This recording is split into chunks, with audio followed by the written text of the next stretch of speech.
Facebook, are you going to go live? You can do it, Facebook. Please, Facebook. Yeah, we're live. Greetings, readers and travelers, and welcome to another episode of Stats on Stats. No, Chattin' Stats. Damn, I need to get better Every at doing time that. you're gonna fuck Every it up. time. Every time I fuck it up. Joel, don't yell at me, okay? Like it's That's we're kind not. of my job. What am I on right now? What podcast is this? This is Chattin' Stats, formerly Okay. known as Stats on Stats. Okay. But Oh, I signed up with the Stats on Stats guy. I don't know. he's probably not used to the I name took a wrong change. turn It's somewhere. fine. It's fine. Let's see. Oh, we were not live on Facebook. Oops, now we are.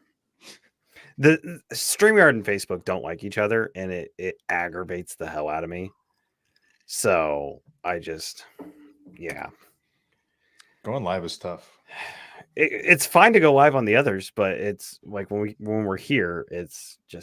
Oh, hey, Richie A. Stevens is now live. Yeah, we're live on we're live in the StreamYard on Facebook for Hi, Mom. Legion.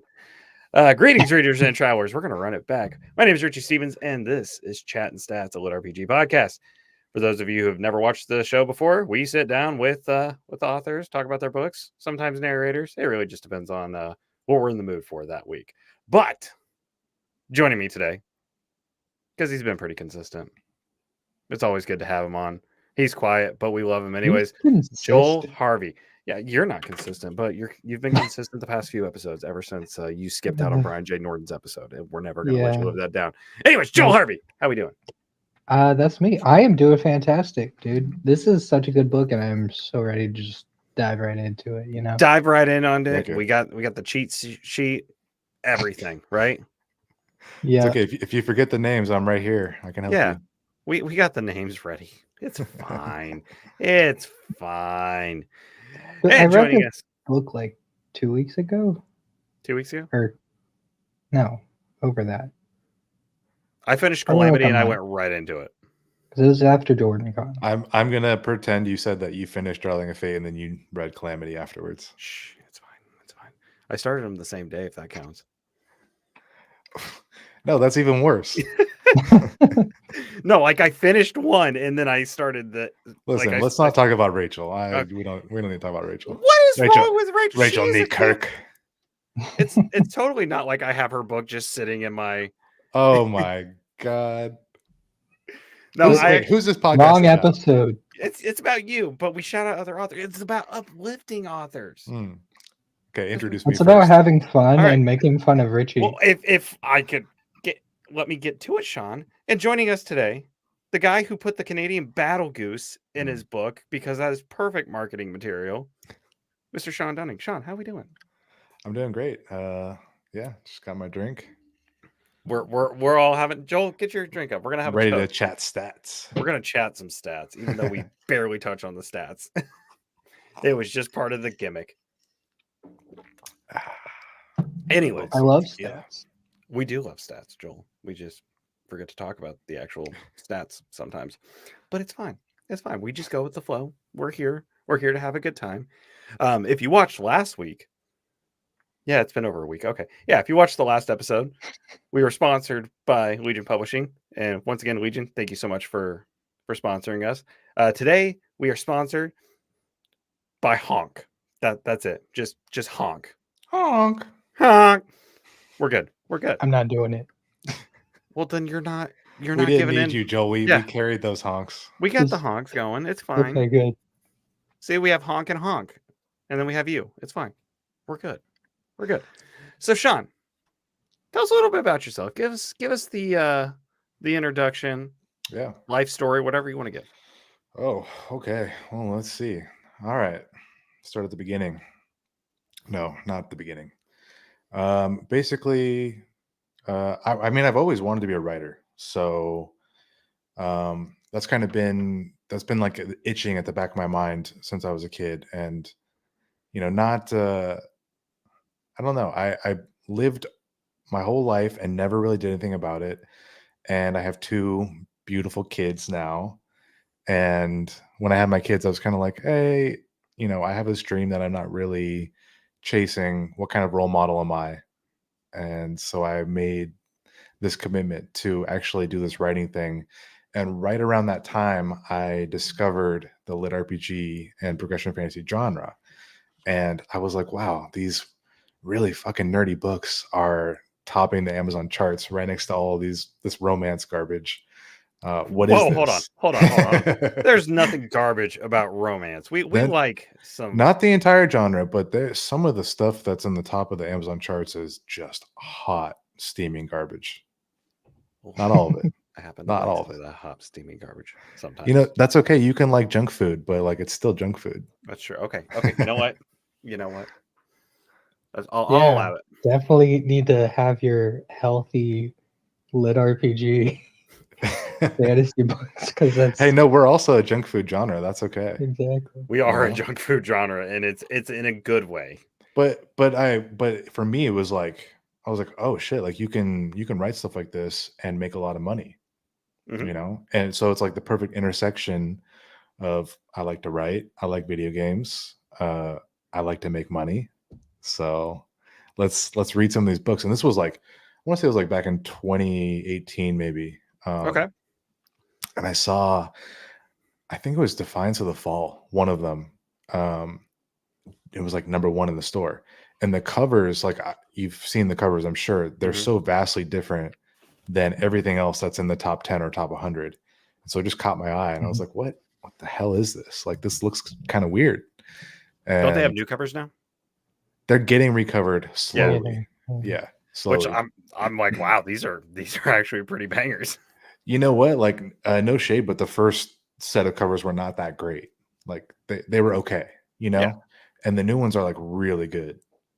But I remember thinking that just like it stood out so much. Mhm. And then from there, like the natural progression was like finding Royal Road and putting up my own garbage stories on there, and then finally like kind of learning how to actually write. Still working on it. Hey, I mean, you knocked it out of the park with this one. I appreciate that. This is a good one. Absolutely. Oh, by the way, for those of you who don't know, we are going to be talking about Darling of Fate today. It's great. Please read it and listen to our reasons why. We'll put that up on Book Talk. There you go. We got promos right there. That clip it. Well, I mean, yeah. What are the reasons? Tell me, Richie. Well, first, what's the book about, Sean? Okay, Why? Okay, I'll do the elevator pitch, and then you tell me why they should read it. Okay. It is a tower apocalypse, but the twist is that there's also time loops, and so the main character and his battle goose companion are basically climbing this tower, ascending this tower with limited time loops, and the hook of it is that when the integration happens, it gets fucked up like more royally. And so humanity is basically working with a handicap. And so the main character and his time loops are really the only kind of saving grace, which is like the high level view. It's a sometimes funny, sometimes serious tone. Yeah, I mean one of the main characters is a goose, so it kind of gives you an AI turned goose. Yes. Yeah, he's like the system, and he fails so colossally that his boss is like, I'm going to make you the bonding companion to the front runner of humanity. And oh yeah, I'm going to put you in a goose body because like, why the fuck not? So one thing I want to point out, just with how the book goes from 0 to 100 so quickly. It is like a snap, and you're there because when it first opens, like we got Dirk, who's our main character. I want to say he's a plumber, right? I don't even No. No, what am I thinking of? He was working out on like a parkour course. Yeah, he's building his Ninja Warrior course. Oh, I was thinking plumber because shit. Yeah, I'm kidding. Okay. I'm kidding. It's been a long day. Okay. We got there. We'll connect the dots. We'll connect on. the dots. We'll it's circle fine. back. Let's just play on words. We're fine. We're fine. So we got Dirk doing his thing and everything, and then boom, apocalypse. Yeah. Everyone's kind of like coming out of their houses and everything, and this It's a old shit man, show. he has a gun, and he's aiming down the sight and he just won't shoot. Why? Why is that a stereotype? I'm curious by that. It's like, when there's a zombie apocalypse or something, Well, you're like, oh my god, oh my god. yeah, but think Let me about just this. Like, so when I was writing it, I was like, what's a normal person's reaction?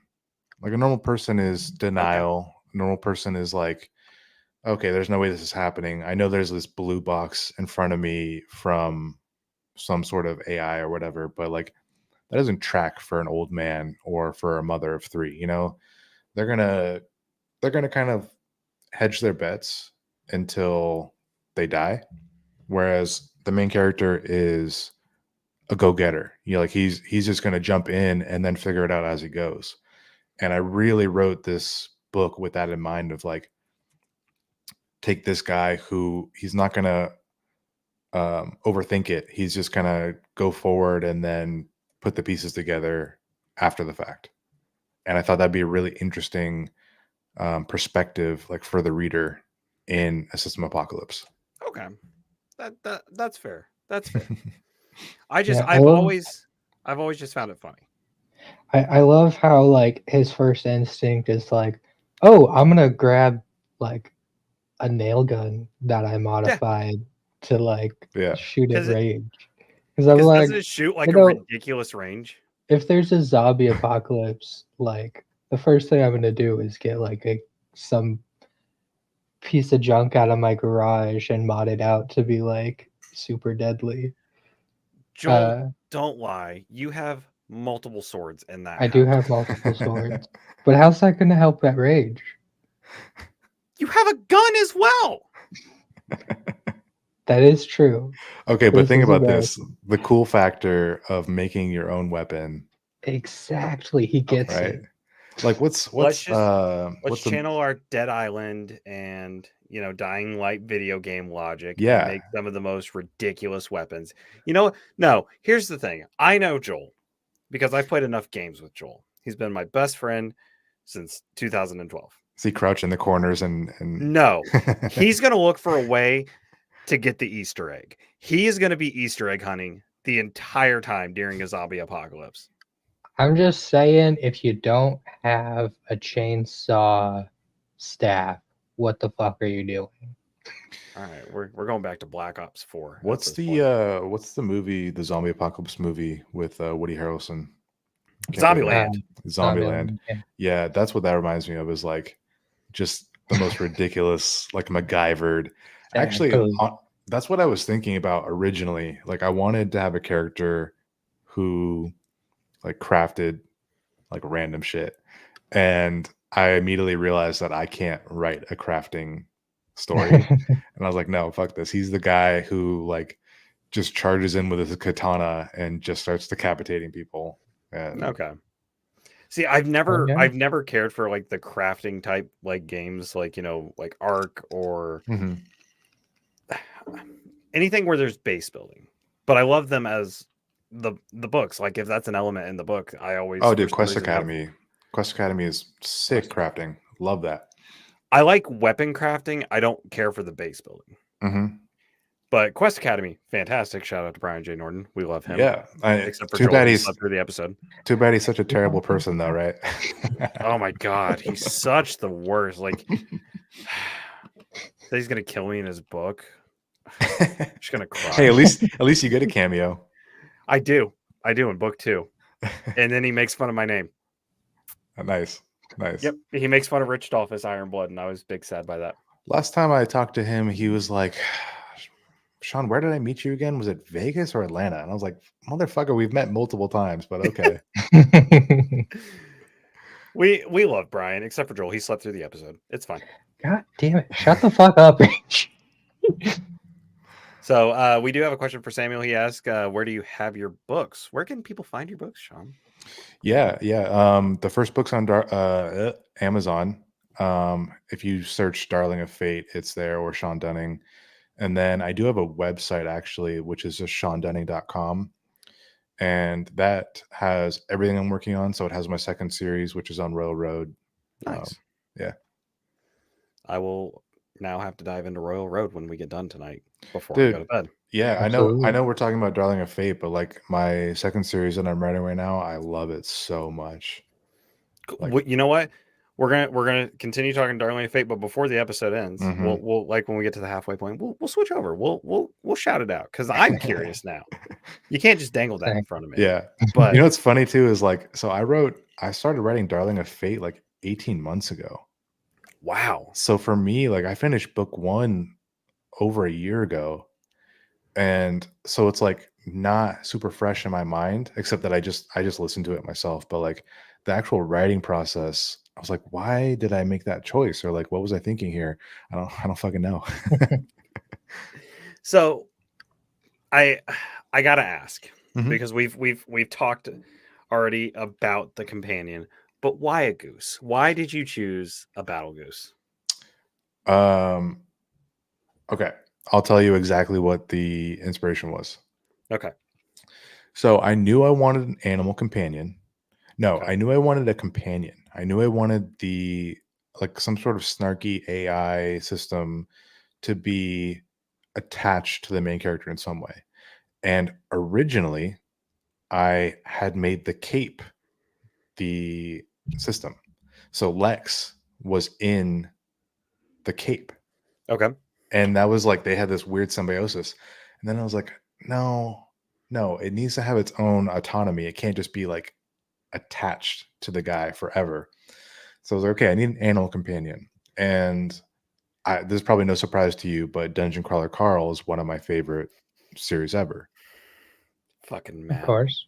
Dude, I have fucking genius, the I asshole. love Matt, but I have a vendetta with Matt. So All right, wait, hold on. Let's get into that in a minute. oh no, it's 'Cause- it's out there. It's out there. Okay.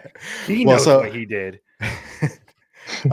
fun fact, Matt tried to make out with me once. We can talk about that later also. Oh fucking Matt. God damn it. Stealing all my ideas. So I was like, okay, I need an animal companion. I definitely want an animal companion. And when we go to the park with my kids, the fucking geese are always around this pond. And like when we walk around the pond, I'm like, stay away from the geese, honey. Like those things are vicious and they hiss at you and their little teeth are, you know, clacking. I'm like, okay, geese, fuck geese. But also they're kind of funny, you know? Okay. Mhm. And I don't know, man. I See, couldn't do a cat. It was already done. see, Joel, he said they're always hanging around the pond, and now I'm just thinking of Land or Millrace. Yeah. So, because those are our two parks where Everyone where we're at. understands geese. Everyone Fucking knows hate 'em. how annoying geese are, right? God, I fucking And hate 'em. like the character of Lex, I initially designed him to be fucking annoying. And like he starts out really annoying. I was like, okay, perfect. A goose. Okay, all right. If it's See, I think geese are cute when they're still little hatchlings, and you know I they're don't think I've tiny. ever seen like a hatchling goose. Dude, I haven't if they're by the bend tomorrow, I will send you a picture of them because they have been hanging around because we have a little pond next to our bend. Dude, don't get near the babies. The mom I'll do it will, from a distance. There's the a mommy fenced will rip area. your nose off. Dude, I'll fucking rip its head off. That's gonna be my first quest or something. I don't know. Hey, Also, is anyone else still pissed we didn't get a system notification during the eclipse, or is it just me? Just me? Okay, cool. dude, I don't know, man. I don't know. I think I can miss the system apocalypse. I would love a system apocalypse. Sam, I will talk about it here in a minute when we touch more on. I think I would do. I think I would thrive in an apocalypse, except I'm not armed. But like, if I had like a gun, I So could kill some people. it depends on the apocalypse because, like, in high school, it was during one of the summers. I think it was the summer between sophomore and junior year. My friend Mary and I had a 6-hour conversation through text, and I didn't have a smartphone at this point, so it was just text. It wasn't Facebook or anything like that. We had text for 6 hours while she was on a road trip with her family, just coming up with a zombie apocalypse plan. And I was Mm. taking notes as we were coming up with these ideas. And like we were going to turn our high school auditorium into like the home base because the doors only open one way, and once they're closed, you can't get in. And it's insane. Joel, you know what I'm talking about. You know that Yeah. auditorium. We spent way The too much death time trap. there. But it's also big, and there's a parking or there's a garage door too. So it's like we have the easy access to get the vehicle out and all that stuff. 6 hours. Pure text. Dude, that's was fun. I mean, It was fantastic. planning stuff like that is fun. I remember I think I was watching The Walking Dead back when it was like really good. That's what I was watching during this Yeah, conversation. yeah, I was and when- watching season 1. Dude, when they when they set up in that prison, I was like, fuck yeah. Like that's the best setup. It is. Right. I mean, I think either a prison, auditorium, or high school in general, possibly a middle school, depending on the layout and structure. But you know what? Schools though, they're so wide open unless you have like a gated school. I think you can build the gate around it, but also schools, especially now with everything that's happened in Mhm. the past 20 years. Yeah, things we don't talk about. Yeah. They're a lot more secure. Hmm. So I think that would be perfect for like an apocalypse setting. Yeah, maybe like a more modern school. Yeah. I mean, Or- to be fair, my middle school kind of looked like a prison. Joel, Southside looks like a Yeah. damn prison. That's, The whole Southside thing sounds is- like a prison. I didn't go to Southside. So where we live, we have Southside Elementary, and it looks like a prison. And I actually drive past it every day on my way to work now. I've never heard anything called Southside that wasn't like ghetto or dangerous in any way. It's not in the ghetto. That's the No, thing. no. It's on the nice side of town. Right? But isn't that like a kind of like a trope of like anything that's like location based, like West Side, Right. South Side, If East you Side. look at like, let's take I- Shameless, they're on the south side of Chicago. So, right. and every time Yeah. something happens, south side. Yeah, South Side. Everyone knows. Oh. There you go. There's some inspiration for if there's a gang or something that shows up. Where are they from? They're from the south side. The Southeast. Southeast. That sounds bad. That sounds so bad. I mean, to be fair, he does have like some neo-Nazi gang. Okay. In the book, to be clear. Can finish that sentence, Yeah, Joel. Yes, Yeah, yeah. Joel. In You the book. can't. For legal reasons. We weren't going to It's talk in the about my book. dark history. For legal reasons. We're talking in the book. In the book. That's it. In Minecraft, I mean, Yeah. In game. It's fine. All right, so fucking Goose. Yeah, I think I pretty much explained that story. Okay. Yeah. Did you have a reason you wanted to do the like tower climbing like system apocalypse setting instead of doing just a straight fantasy world? You know, I wasn't at the time. I wasn't really interested in like isekai, and I wanted to be a modern setting. And I don't know if you read Dawn of the Void by Phil Tucker. Yes. Yeah, so that was a great series. Phil's an amazing writer, but I felt like it limited the scope, and I was like, I don't know if I can write an urban apocalypse. You know, Okay. like I feel like I Mhm. need more like degrees of freedom, kind of like Dungeon Crawler Carl, the fact that each dungeon can be different. But I was like, I'm not gonna make it a fucking dungeon because that's just okay. You got the animal companion and the dungeon. That's just too much. But I was like, 7 floors. Yeah, that sounds doable. Tower, okay. And then it kind of just evolved into this thing in the broader universe where like these towers are just how they integrate new worlds. Yeah. Joel. Yeah. What you want to talk about? Let's talk about how freaking hysterical this book is. Because I It's mean, good. some of the shit in this book just makes me laugh. Like the whole scene where they get like taken away for their class selection. Mm. The AI in charge dresses up as Ronald McDonald. First of all, I need to mention that he is like his research for Earth was just watching the Maury show. Jerry Springer, but yeah, same. Jerry Springer. yeah. Yeah. And yeah, it was. Hold on.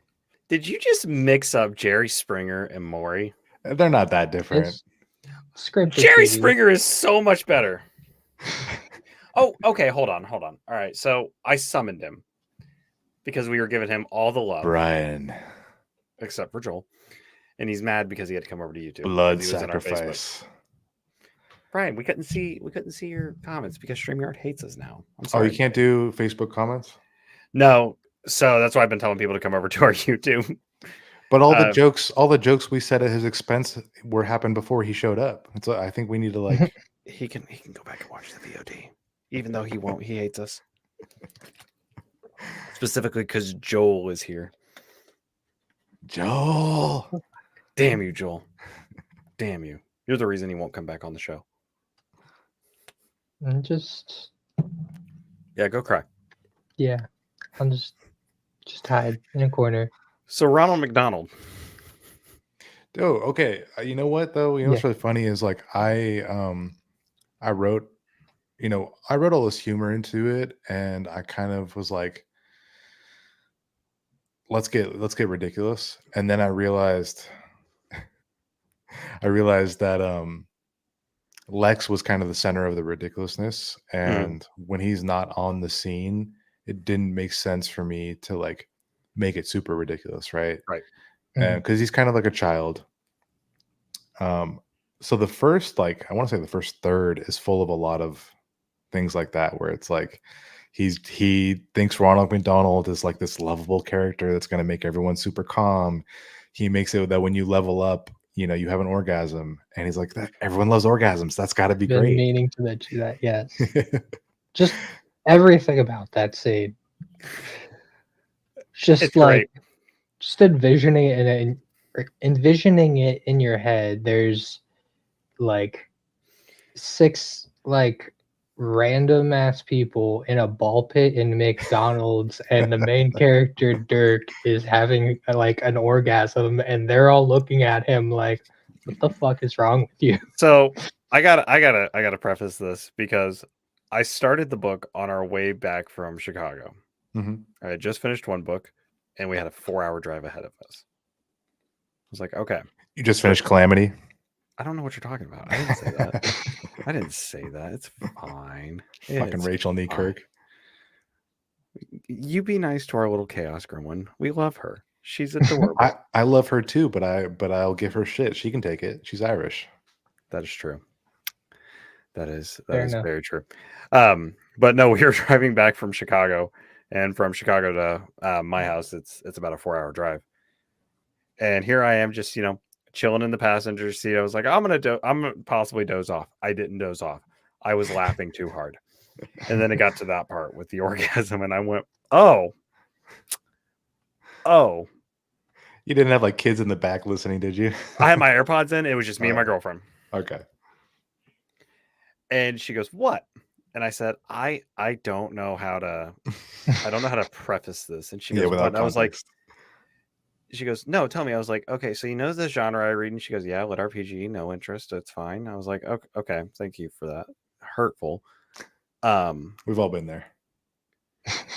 So when people level up, you know how they go like a wave of like cleansing over them and all that stuff? And she goes, yeah. I was like, yeah, he has an orgasm. And she goes, I read smut. What the fuck? And she loves her dark romances. And she was like, I don't know if I would read that. And I was like, it's fine. It's not for you. It's for me. Dude, it's not like it's super descriptive, right? But it's like, oh, and then I'm coming. Whoops. So I was going to ask, hey, what age range would you recommend for this book? Well, we know not for 13-year-olds. Dude, yeah, you know what's funny is like I have all these like family members that are like, oh, we bought your book and we're going to read it. And I'm like, don't. Please don't. Thank you for your buying opinion it. of me. Yes, just give me your money. Excellent. Just give me your money, but don't read this. Like there's naughty words, there's descriptions of people coming in their pants. Like you don't need, Mom, don't read this, aunt. Insert Lonely Island here. Like I have like my wife's great aunt, she's like in her 80s, and she's like, oh, I'm gonna read your book. And I'm like, I appreciate it so much. You really don't need to. Please don't. You're gonna look at me, give me the side eye next time we're at some barbecue, and I'll be like, you read my book, didn't you? Fuck. It's just like my parents, they asked me, they're like, so how's the podcast going? Like we actually care. And I was like, no, you don't. It's fine. It's fine. You know what though? The danger is that they actually like read the book or they listen to the podcast, and you're like, "Thank you for the support, but you don't want to see that side of my life." Yeah, I've told my because my dad was like, I'm gonna watch the podcast one day, so you should post a link so that way I know when you guys are going live. I was like, yeah. I've never posted a link to my Facebook specifically for that reason, unless I know he's not gonna see it. Like he's downstairs. I know he's at their house playing Call of Duty right now. I know I'm good. Dad's I'm got a good doctor's right appointment. Okay, let's go live. All right. I've done a couple early episodes just for that reason. Well, I But- mean, ultimately, it's like, it's nice. It's nice to let them kind of, I don't know, you're inviting them in by being a public persona, right? Right. Just by virtue of it. So it's kind of nice that they want to like step past that threshold and get to see you in a different light. And, with your dad or with my family, it's like, okay, well, that's who I am. So if you want to get closer to me, like, yeah. Well, and they know like I've done theater, and like we had a tradition when I was growing up that we would always watch a movie like on Friday nights or something, especially like if a new release just came out. And my mom, she'll tell you otherwise, but my mom would always pick the movies. So let me paint you a picture really quickly, because these are the movies she picked back to back. She picked Step Brothers. Do you want to know what was after Step Brothers? What? Something so much worse, but I love it more than Step Brothers, and that is Tropic Thunder. Ooh, nice. Good one. She picked those back to back, and she goes, all right, I'm no longer allowed to pick movies. And I was like, no, keep picking No, them. you're doing great. You're on a roll. Here I am, 13 years old, watching these movies. Thanks, Mom. Those are two classics. They're fantastic. And Actually, Tropic Thunder is perfect. I don't give a shit what anyone says. That movie is one of my favorites. No, it's. I mean, not only is it one of the funniest movies ever, I want to say it's probably Ben Stiller's best movie, maybe after Zoolander. I think it's. I would say it's Zoolander. better than Zoolander. It's neck and neck for Zoolander for me. But if you think of it in the context of when it came out, like Zoolander was so funny for its time. Zoolander to this day is still a masterpiece. Yeah. Joel and I quote it constantly to each other, and actually did a double movie feature when Zoolander 2 came out, and then saw Deadpool the same night. Nice. Because they released on the same day in theaters. Dude, Yeah, Deadpool's another good one. Now I'm just thinking about like all the like movies like that we were quoting in high school. There's like Step Brothers, Tropic Thunder, Anchorman, Zoolander. Mm-hmm. We were quoting a shit. That was the golden age. Yeah. Honestly. And then And they had to started come doing out the with the sequels. Which Well, Anchorman 2. They couldn't make those movies now, I feel like. I think okay, you've got Robert Downey Jr. doing blackface. Come on. Subjectively, which I think is honestly one of his best roles. No, he was fucking phenomenal. The fact that he won an award and was like, no, don't give me an award for this.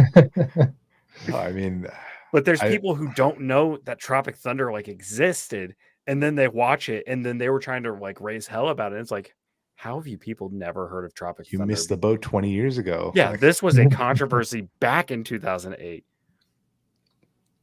That's so funny. Oh my god, it's so funny. So I don't even know how we got on this topic. I don't. We were talking about parents and everything, and I said paint me a picture. Oh yeah. Oh yeah, because my book is filthy. Very filthy. I would not recommend it to my. The Australian character, of course. I don't know a lot of Australians, so I just assume they say cunt all the time. So I just put that. I'm assuming I can swear on this because I've been filthy mouth the whole time. We're filthy mouth all the time.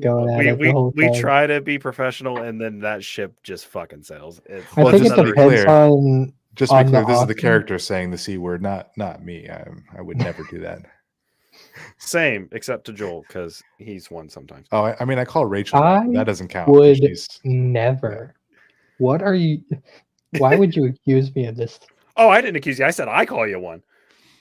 You know what's really funny about this, though? Okay, so this is on the same topic of like I didn't want my family to read this because, like I said, I wrote this a while ago, so I didn't remember exactly how I wrote it. Good. Get fucked, Brian. But I remember thinking to myself, like, okay, there's skinheads, and like skinheads use the N-word, but I think I bleeped it out. I think I bleeped it out, and I was like not sure, and I was like, oh my god, did I make this poor narrator say the N-word? And like, is my family going to read this and see the N-word? And I'm like, I'm listening to it, and Dirk bleeps it himself, and he's like, oh, I've heard enough like racial, Yeah. epithets. Like, cool, I'm cool, I bleeped it out. And then later on in the book, the skinhead is like kidnapping Lacey and says Spoiler the alert. N-word.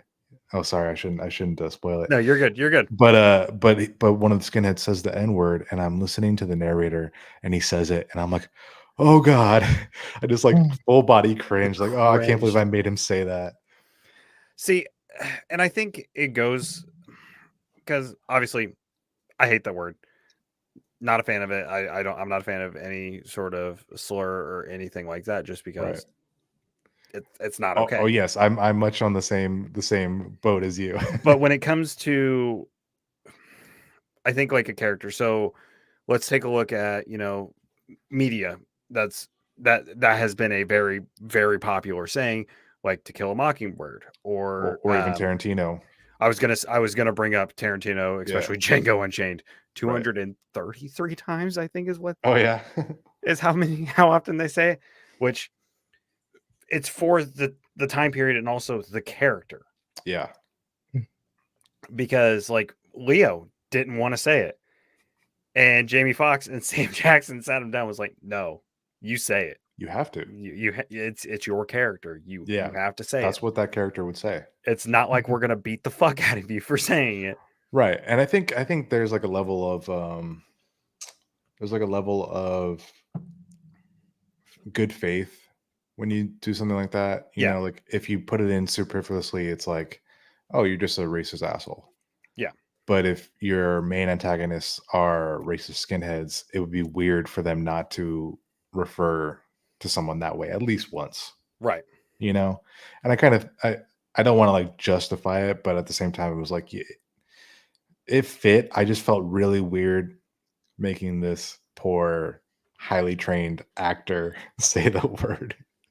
That might be my own like hang up, but I mean, no, that is fair. And I mean, like, yeah, when it was bleeped out at the beginning, I was like, okay, cool. Right. It caught me off guard. It did catch me off guard. It caught me off guard too when I wrote it. But it's also one of those, oh, what the hell? But I think he did it really well.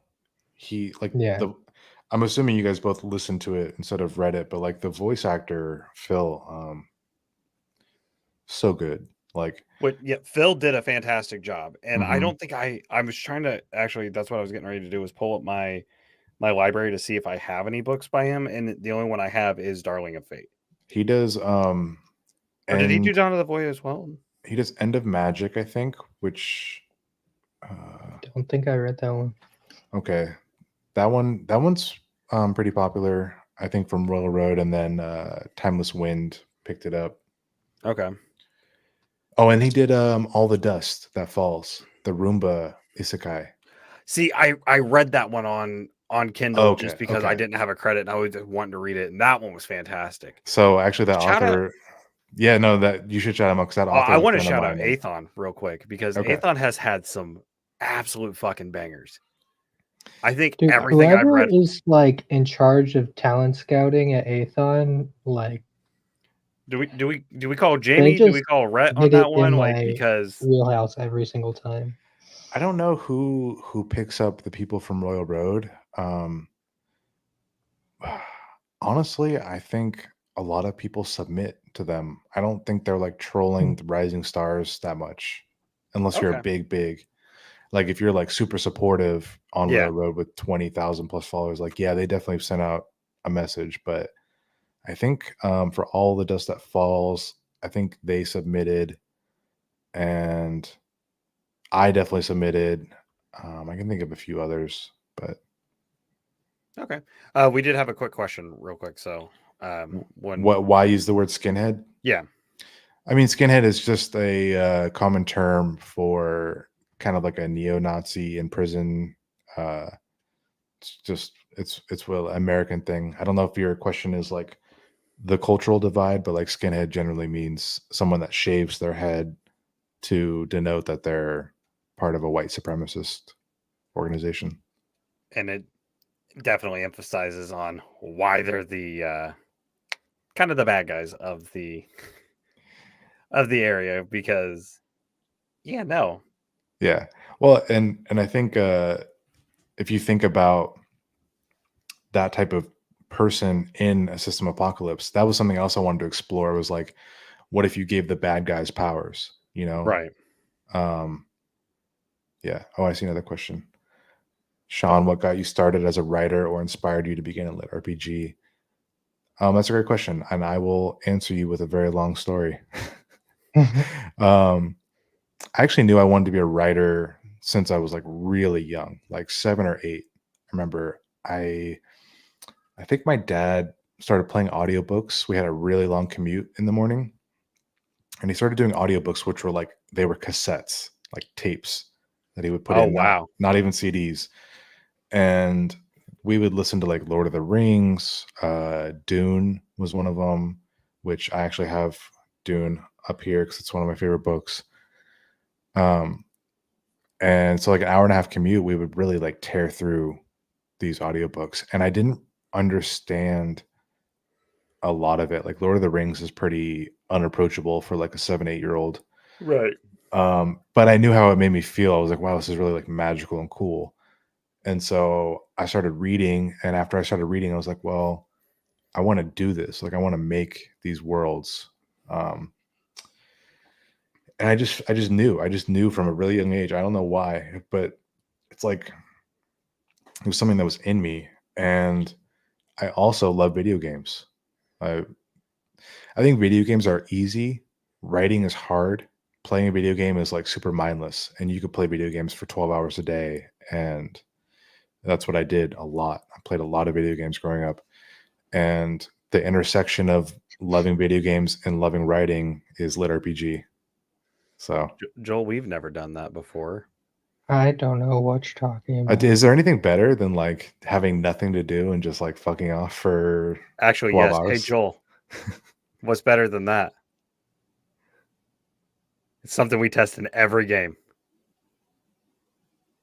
Fall damage? No fall damage. That's the only thing that's better than that. No, this started back in Defiance. When Sci-Fi had the TV show Defiance, Oh, I remember that. They Yeah, released an the Xbox MMO game. came out, Yep. and I got it I for Joel for remember his playing the birthday. game, and it wasn't like too great, but we still got into it. Yeah. We were And I having a was like, blast. you know what the best thing about this game is, Rich? No fall damage. So And that's it just just been became- a freaking It's been a trend. So anytime we play Apex, hey, guess what? No fall damage. And we thank the gods that there's no fall That's damage hilarious. in that fucking game. I remember that game actually, and it the show was not bad. The show wasn't bad. The game was wasn't actually bad. really fun. Yeah. And they remastered it and kind of re-released it. It's like Defiance like 2058 or something like that. There's no reason for that. That's too much. But it's still fun. I mean, it's the same game. It's just essentially just kind of remastered. And I remember like we were watching the show as we were playing the game because there was an intersection. Yeah, there was that week's episode would inspire something to happen in the game. I was like, okay, this honestly is an actual cool idea. Such an ingenious idea. I think it was ahead of its time. It was. If they did that now, like say Game of Thrones, dude, if you had Game of Thrones intersect with an MMO, fuck yeah. Back when it was popular. Awesome. Back when it was like really big. Fuck, let's get a House of the Dragons game out. Like or something. You know what? Do an Elder Scrolls show like they did for Fallout, but for the Elder Scrolls Online. That's a great happen. So if they did that with Fallout, if they launched a new game with the Todd show, Howard, take fucking notes. Yeah. Okay? these are $1 billion ideas here. We're helping you save Bethesda right now. Or you know the Fallout show was great. I do not need to play. You know what? Assassin's more. Creed. Hey Ubisoft, give us Assassin's Creed Unity 2 alongside a TV series. Boom. You know what? Assassin's Creed I is a mean, bit of they a trigger did for me give though. us like There's too a many of Tomb them Raider movie that was pretty good. with with the video game. Yeah. Well, I mean, it didn't come out with the video game, Oh, are you but talking Talking about the about the 2019, the reboot for the Tomb Raider movies? yeah. I think for me, my canon Tomb Raider movie is Angelina Jolie. Yeah. That one. No, That's for me. fantastic movie, and also That's- what was it? The second one, I Well think of Daniel Fame. Craig is the love interest. In the first one, yeah, and then Yeah. Gerard Butler is in the second one, but also the bad guy. Oh, okay. Okay. I don't know if I've seen the second. Did Angelina Jolie do the second one? Yep, Oh. she Yeah. did too. I don't think I Which- saw that one. Which I mean, the early 2000s, which we just had a comment. Can we leave video game IPs alone and for a bit until we're back in kind of the era of early 2000s had? Okay, so You never know you're in a golden era though until it's past. You we never had know. some really good bangers in the early 2000s, but also we had some really shitty ones. What And like what are you thinking of? we had a really shitty one with a great fucking moment, and that is Doom. Doom? 2005 with Dwayne The Rock Oh, Johnson and Carl okay. Urban. Yeah. Fucking dog shit movie. Yeah. But Yep. oh my god, it had the best first person action. I didn't play that one. It was a movie. You ever And play it the? had a Oh, it had a sequence oh. in the movie that was first person. You're And right, it I was remember the that. coolest fucking thing ever. And I was But like, didn't- wow, this Wasn't movie. there a new Doom though, like a video game that came out? Doom 2016 came out, and then we got Doom Eternal, which is the sequel to that. It's Okay. was to revamp the Doom IP. franchise. Gotcha. Because the last Doom we got before that, I think, was Doom 3 on the Xbox and PC. Which God, Doom 3, also great survival horror game. I feel so old. Don't I even remember- start. Well, I remember my buddy had the original Doom on his PC, and that was ages I also ago. had it. I Did played you? it in my grandma's basement because she didn't have internet on that computer. So the games I played were the original Diablo, Uh-huh. Diablo 2, Yeah. Warcraft 3, Yeah. and Doom. Wait, how old are you? I'm 28. Okay. All right. So I'm 33, so I was like, are we in the same gaming era? we're just barely. Adjacent. We're adjacent. Like you got more Got it. time with the Super Nintendo than I did. So That was my first console.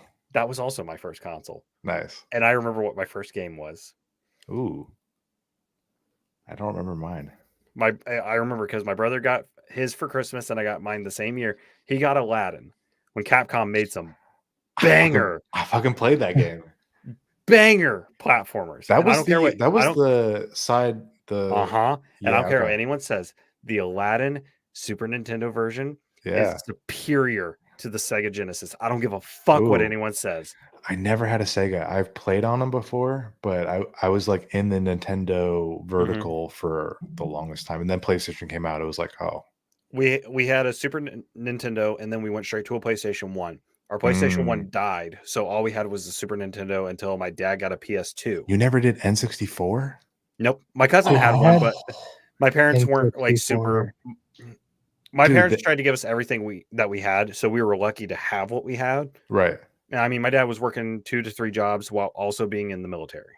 Mm, So that's crazy. the fact that we got a PS2 when we did, Yeah. I was so thankful. No, not to give you shit, but like, man, the N64 was phenomenal. My girlfriend has one, and I mean, I had one. I got one much later. Mm.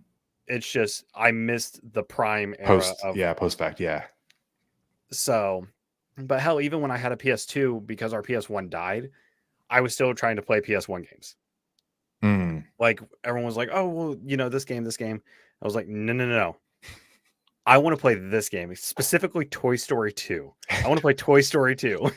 I loved my movie. Did you play GoldenEye on the N64 after you got it later in life? Oh yeah, no, my cousin had it, so I was able to play it with him and everything. And he was showing me all the cool stuff, and he showed me Zelda because I had a Game Boy Color, so I had the Oracle games. Okay. So I had Capcom Zelda. I didn't have Nintendo Zelda. Someone asked, "What's the picture in the frame behind me?" That's the cover of my book, Darling of Fate. That's Yeah. what we're supposed to be talking about. Yeah, we get sidetracked. It's fine. It's fine. Yeah. We are having fantastic conversations. But to finish my story, my brother got Aladdin for the Super Nintendo. I Mhm. got Tiny Toons Buster Bustin' Out, which was a Konami game, my first Konami game. Okay. So- Dude, what did I play on the Super Nintendo? I can't. Zelda, Smash TV, Jurassic Park. You know what? I was young. I was probably like 6 or 7. So I don't have a lot of strong memories. Like N64 and then the PlayStation, and then I had a PC when I got older. I remember what my first PlayStation 1 game was. I Bug's Life. did you ever? Ooh, yeah, I played that actually. All the Disney tie-in games. I don't give a fuck what anyone says. Were fucking bangers. Disney used to be the Titans. Like they couldn't Mhm. do wrong. I think the worst like movie tie-in game, like, is when everything started to go downhill was when Bolt came out. The one with the dog. I didn't even. Yeah, that one's not even on my radar. Movie's great. Is it? Game was awful. Did you ever play the Lemony Snicket Mhm. game? Series of unfortunate events. I The movie remember tie-in playing with that Jim one. Carrey. What's Yeah. with all these fucking movie tie-ins? So weird. They're discussing stats, so they're not off topic. You know what? True. Hey, we're talking about video games, and like if you don't like video games when you read Lit RPG, that's weird. Right. I mean, and that's the thing. Like I just got off of reading the Hades and Persephone series because my girlfriend wanted me to read it, and I was like, "All right, I'll read it, but you have to read a little." Is that like a romantasy? What is that? It is a romantasy. It takes place in modern, like modern day New Athens. Is the thing? Okay. But it plays off of the love story of Hades and Persephone and the fact that they actually love each other and not despise each other. Like Hades. Not the kind of rapey actuality of the story. Right. Okay. So like it's a dark romance. It's very, very good. A lot of sex. Was not expecting it, but I was like, all right, you know what? I even got Rachel to read it. And she just finished the first book. And she's like, it's good. I have screenshots to prove it. So, but like I was like, oh god, now I want to play a game with Greek mythology that's not God of War. So I'm like on the verge of Hades, dude. You haven't played Hades? Oh, I have both. I got Hades too. Okay, well then that's your fix right there. That's what I'm going to play. Yeah. I haven't gotten the early access yet, but like the original Hades was really good. It's fucking good. I've heard it's good. I'm using the Glintstone axe as my main weapon Dude, right now. you know, You I guys played have to stay the away Death from Must games. Die? What's that? Death Must Die. I've not played Death Must Die yet. No. It's from the same company, right? But does Hades? It's not Supergiant. It's not. No. I thought it was like a Hades like Damn it, Hades do your inspired. research, Joel. inspired. Okay. Death Must Die. That one is Realm Archive. Yeah, Joel, we have I think I got you Death Must Die. No, I definitely got Death Must Die. Oh no, I bought it for Zach Johnson because I like him, not you. And also it was $7. Joel, do your research. But no, that is a Hades inspired game. It's more Vampire Survivor than it is. Yeah, which is another addicting AF game. What I was gonna say is like I have to stay away from video games now because it impacts my writing productivity so much. That's fair. It impacts my narrating. It's just So. it's so easy to spend an entire day. Yeah. Like and then even if you have like discipline and you only play like an hour or two and you like go be productive, all you think about is like, okay, when can I go back into it? Like that's why so. Joel and I, one of the reasons we had to stop playing ranked Apex, because it was like that's all I wanted to do. I just wanted Apex to do was the grind. Apex was great. I was actually playing that a lot before my kids were born, and then once my kids were born, it was like, yeah. We still play sometimes when I'm not ready to throw my controller through my TV. Apex was fun. I enjoyed it. Since we talked about Hades, I want a roguelike type lit RPG at some point. How do you write that though? Because then, well, you're in a dungeon, let's say, and you're going room to room, but where's the It would have to plot and do with Die and time loop reset everything? and you know what? Okay, time loops. This is a great topic to latch onto because so there's time loops in Darling of Fate. there are. That's what I was trying to segue back into. Excellent. You're a I'm master. smooth. I'm You're smooth. a master. I totally didn't plan that. It's okay. Time loops. No, it's okay. It's all right. Time loops are really hard to write. They are. The Well, reason I was like I want to do a time loop was I was reading Mother of Learning on Royal Road. Really Great good. series. Right. It's kind of like it's the series that everyone was like, okay, why are you rated #1 Royal Road? I gotta check you out. Yeah. Right. And it's so well done. And It is. I was like, okay, like time loops are cool. I like that. And then you kind of like gives you that ability to really explore branching decisions.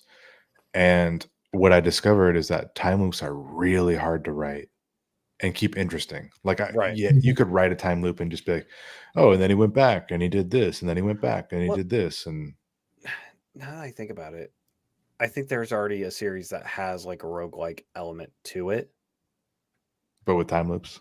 with time loops. What's that? Feedback Loop by Harmon Cooper. The first book. I haven't read that. Fantastic. I haven't read any Harmon Cooper. If you're going to start with any, start with Feedback Loop. Yeah. Box set on Audible and also on Kindle. He's Jeff got some Hayes. that look really interesting, like Towers and Tokens. Looks Tokens and Towers. interesting. That's my favorite series by him. Okay. I fucking live and breathe Harmon Cooper's His Tokens Pilgrim and Towers. series looks cool too. Like the covers are cool. Pilgrim is also very fantastic. It's more cultivation than it is Okay. lit RPG. If you're wanting like a lit RPG or anything, I would always recommend Feedback Loop as a good starter. Okay. Because with that box set, you're getting great content, and it's Jeff Hayes. It's Jeff Hayes narrating. Dude, Jeff Hayes is so good. Fucking shout out to Jeff Hayes. We love you. Well, I was watching his cold read that he was doing with Steve for So You Want to Be a Hero. Did you see that? Yeah, I was in there. I was like, oh, we got Steve and Jeff so Hayes. I only watched a little bit of it, but like watching him in his flow of like picking different audio tracks on the fly as he's doing the voices, I was like, wait, is that how they do it? That's crazy. It's insane. Someone who's really talented. That's how they do it. He looked like a master at work. I mean, he is a master, but like I think watching him actually work. Easy, but that just shows like. See, because I'm getting into my audio narration. I'm currently. We can tell by the egg cartons behind you. Yeah. No. I had to soundproof this, and got this foam right here. Yeah. Honey, I need the egg curtains and the super glue. That's actually nailed in. There's nails with your nail gun. I don't have a nail gun. I'm not trusting. Dude, what if the apocalypse hit tomorrow? You need a nail gun. I got a hammer. It's got to shoot from range. You need a ranged weapon, Richie. Come on, everyone knows this. It's called my depression. I don't think you can't weaponize depression. I can make people feel sad. No one wants to read a book about a dude who just casts depression on people. I'd actually. You could write it. I would read. I would read that. Not gonna lie. It's not. But I just feel like that's narcissism. That's borderline narcissism. All right, nail gun. I gotta get a nail gun. I have a drill. You are a man. You're a real man. You have a drill. Power tools. I have 2 drills. It's just I'm not very trusted with power tools. Here, hold on. Hey, babe. Am I trusted with power tools? She said no. She also gave me a look. She said, "What? Aren't you in an interview right now? What's going on?" Yeah, I do that constantly. I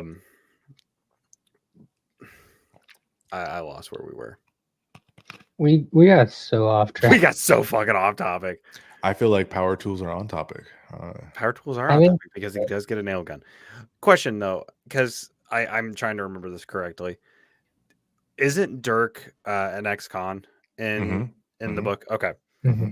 That's what I thought. I was like, there's an ex-con, and I want to say it was Dirk, but I'm. And that's an interesting. I'm not going to say why he's an ex-con because I don't want to spoil anything. Yeah, we don't want to spoil that. Yeah, I don't want to spoil either. But I will say that's an interesting thing because it's something that I have thought about a lot since I wrote it, and I've heard a lot of people say like you don't want to have Kyle, you're feet fucking pics. banned.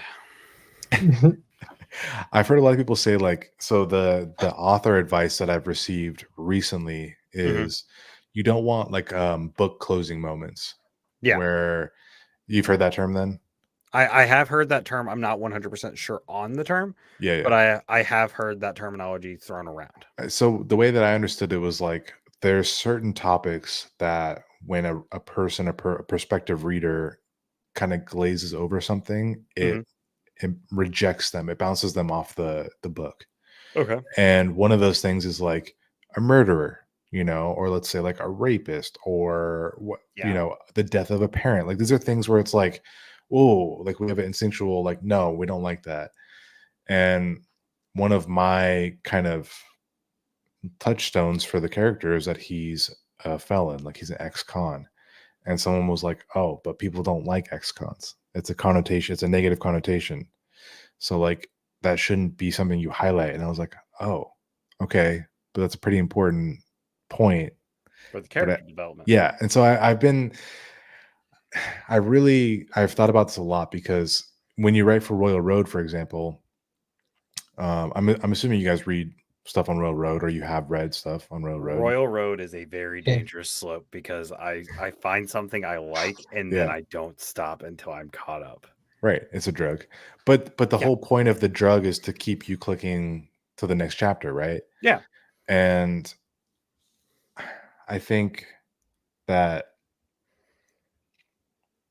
when you write for Royal Road, you have to hook them in the first few chapters. Yeah. And so it informed the way I wrote, and I made it like snappy. I was like, okay, the apocalypse hits immediately, right? And he's immediately taking action. He's not waiting for things to come to him. Like he's going forward. He's not letting things come to him. Right. And it made me write in a way where I kind of purposely did things a little bit black and white. Like I amped it. I turned it to 11 on purpose. And Yeah. one of those things is him being a murderer, right? Being a felon. Yeah. And I think for Amazon, not to get too into the weeds of the meta, but like for Amazon, there's a different demographic than there is for Royal Road. Yeah. Like anti-heroes work decently on Royal Road. Not that Dirk is an anti-hero, but it's like a faux anti-hero. Mm-hmm. But on Amazon, it's like there's not a lot of. I can't think of any popular anti-heroes in lit Venom. RPG. Oh, and No, in lit RPG, right? Yeah. Like, right, and any anti-hero is not portrayed as an anti-hero. Like let's say Jake from Primal Hunter, like he's antisocial, Yeah. but he's not anti-hero. Like he's Would Jason Asano be considered an anti-hero? Because I mean, as the series goes on, because it's like I would say in the second arc, when he's on Earth. yeah. I actually haven't read them, but I have thoughts to share. My dirty secret. Well, I mean, obviously there's characters that in a lit RPG that could be deemed as an anti-hero where it's like, oh, they're not a good person, they're just doing it for the right reason. Or they're doing what they think is best, like Montana from Bad Guys. I don't think he's a hero. I think he just does everything for the reason he thinks is best. And also when we start out, he's in the mob. Oh, He's I Am the Bad Guy was a really good one. I Am the Bad Guy by Simon Archer. Also fantastic. Oh, fucking fantastic one. I would definitely recommend it. Zach Johnson does the narration for it. Fucking perfect. It's 10 out of 10 narration. 10 out of 10 narration. Okay. So is that character, I mean, is he kicking so babies and, like so what? he is brought into the game world. He's reached out to by the developers because the heroes in the world of this game are actually the bad guys. It's kind of like the boys. So he becomes a crime boss. And his whole goal is to take down the heroes because when someone dies, But he's working towards a good goal. Right? Yes. So Okay. he's deemed the villain, but his powers are also villainous. Like he has like persuasion of like and he can morph people's powers too and put them into other people. So like he kills a hero, extracts their core, and gives it to one of his underlings, and it gives them fire powers. See, but that to me, that's not. I don't know. That's not very villainous and per se. It's more like he'll do what he needs to do to fight the tyranny of these fake heroes, Yeah. right? I don't know. See that? There's a lot of like weird meta, like getting it all into perspective is kind of hard. Like who are the real good guys, bad guys, Like even in the bad guys, Montana, Oh, the Clyde's the bad guys. Montana's the good guys. Sorry, yeah. So it's like I know my Eric Ugland. Eric, don't yell at me, please. Why would he yell at you? I don't know. We haven't had him on the show yet, and I'm trying. I'm trying. He's very reclusive. But actually, Eric is like he's really fucking funny. Once I want to meet him really. Oh, you haven't met him? Oh, okay. No, not yet, not personally. But I mean, we've interacted on Twitter a few times, and that's about it. And then I interacted with him when he was live with Jez. You can tell, by his writing style that like he's very witty. He's very quick. Like the way that he writes, he's kind of quiet at first, but like if you open him up, like he's very, very witty. Kind of how I am at Dragon Con. Started out, I was quiet, and the Geneva's like, "I'm gonna break you," and now I won't shut up. So, let's shout out Geneva because yeah, Geneva, dude, absolutely. Geneva is amazing. She's the whole reason I went to Jordan Con, and she's part of the reason you're actually on the show. Excellent. She recommended you before Joel got to me. Excellent. They're like, "Oh, you got to get this guy on. He's great. His name's Sean Dunning. He wrote this series." I was like, "I know Sean is. I'm friends with him on Facebook." Oh, she was gassing me up. I love it. I didn't realize we were friends on Facebook until I went to message you, and I was like, "Holy fuck, we're friends on Facebook! What the shit?" I just start firing those invites out. I'm like, we have some mutual friends. Cool. I'm not complaining. I was like, and that's the thing. Like, ever since we started doing this, my friends list has just become more and more authors. Yeah, I think I have more author friends than I do personal friends at this point. Same. When I make a post about my book, and I'm like, wow, it's actually like more authors like liking it than like family friends and all that. And I'm gonna sound like a broken record to our listeners. I don't care. That's one thing I love about this genre is the hype we give each other. That is the goal. It's palpable for sure. This is such a welcoming and wholesome genre between authors and readers, and just it's so wonderful. And I love it. Let me dive into that for a second because I really want to emphasize that. So when I told you I discovered Royal Road and like Lit RPG and all that, when I it's hot in here. I had to get some airflow. When I discovered the genre, I found the 20 books to 50K. Yeah. And so like I was like, okay, like I want to do this. Like, let's go to this conference. And at that point, I had written barely anything. I had like half a book up on Royal Road. And I was like, fuck it. Like, I'm just going to go to this conference and like try and interact with the Lit RPG people. And it's probably not going to go well. And I won't know anyone. I'll be in my shell and that's fine. And when I went to Vegas, I think there was a Lit RPG social, and I met so many people there that were like, of course people were like, oh, like, what do you write? And I'd be like, oh, I just write this little piece of shit on Railroad. Like, yeah, I'm nobody.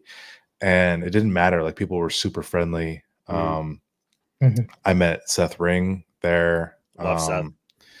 Yeah, no, like Seth's great. I met a lot of people like Brady Frost and just like Sean Oswald. So many people, and everyone was like so friendly, and they weren't trying to figure out what they can get from you. It was like I basically put it out there. I was like, hey, I'm barely even a useful contact for you. Like, you don't need to network with me. Like let's just go get drinks and have fun. And from that, I honestly feel like that one conference jump-started my career so much, because off of my friendship with Seth, I was introduced to the Aethon guys, and then from there, got the contract for Darling of Fate, and I was like, oh my god, like it's all happening off of that one conference, and it's been like when you feel like you find your tribe, you know, and that's what I feel like when I found Lit RPG, because it's really hard to find people that like this nerdy stuff. Yeah. You know, and like if you don't have an established friend group of like, oh, we all game together and we all talk about fantasy and reading and sci-fi, whatever, it's really hard to find that as an adult. Yeah.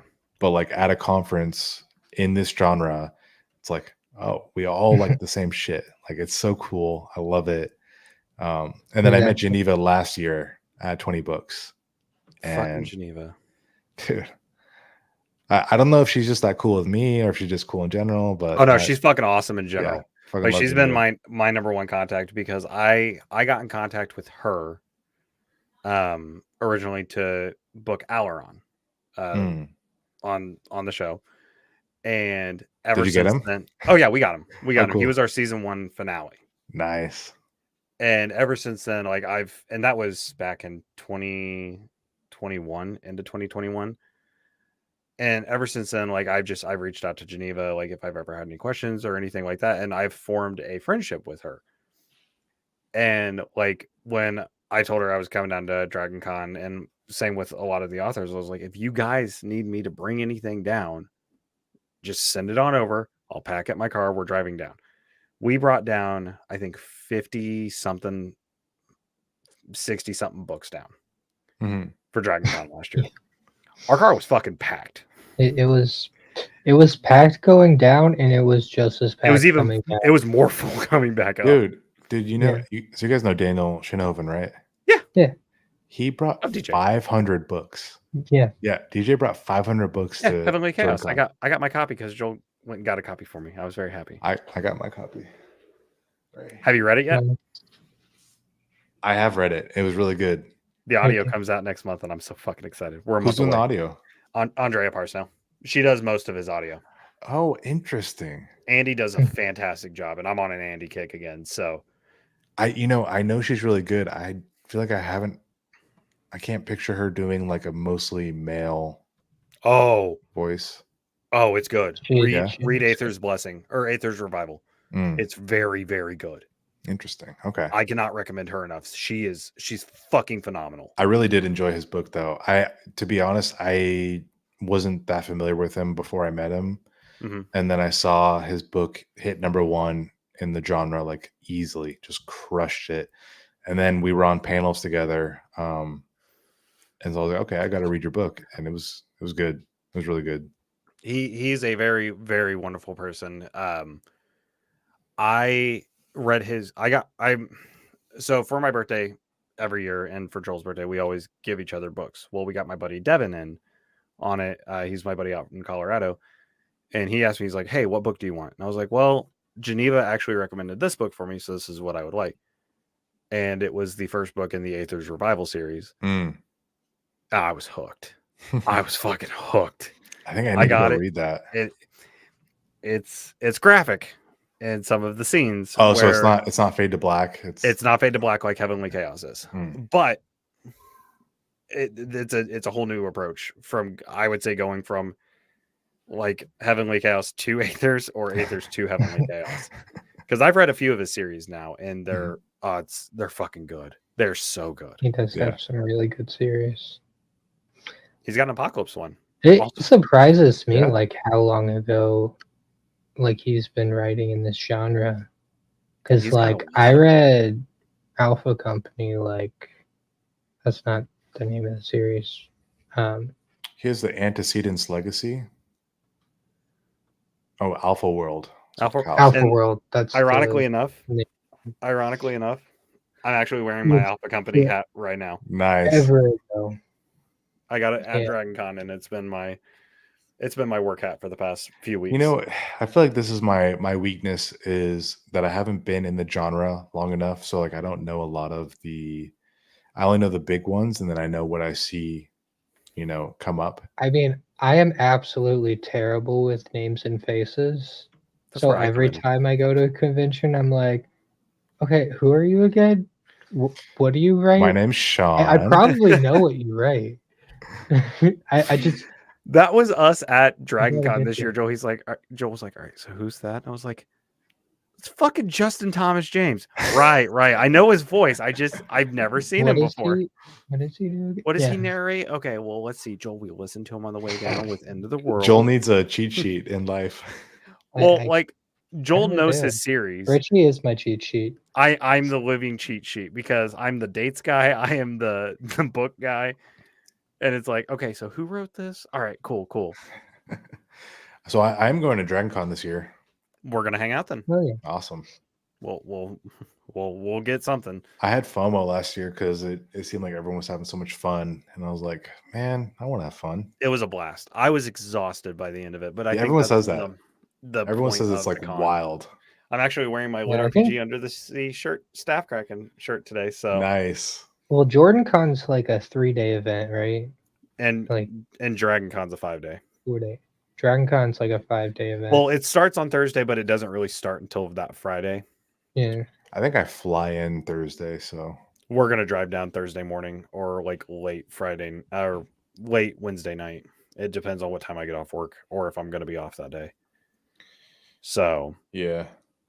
I heard that. Well, so Jordan Con was way different. yeah, I mean, from That's- anything. that's the general consensus of what I've heard, and I'm okay with that. Like it's a whole new Next year, you have to be there next year because it was like, so like there was Jordan Con and then there was like Lit RPG, and we Yeah. were like in our own little bubble, and it was like 20, 30 authors just Mhm. getting drunk every night. Hanging Joel out. called me because Matt Denneman wanted to talk to me, and then I was like, "I'm in the shower. Let me call you back." Joel had walked off, I think, to go to Jez's room to get books for me. No, Jez brought I books. went Damn and it, got Joel. drinks. So And I was then- at the bar and I left Matt my phone.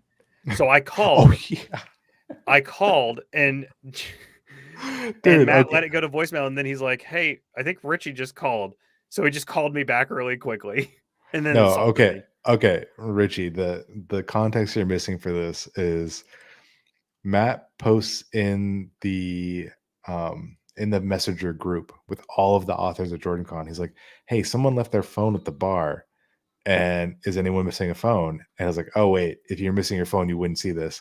So we're all kind of laughing in the messenger group, and then he takes a picture of, he opens it, and the screensaver literally says Joel's phone on Yeah. it. And he's like, I think I found the owner of this phone.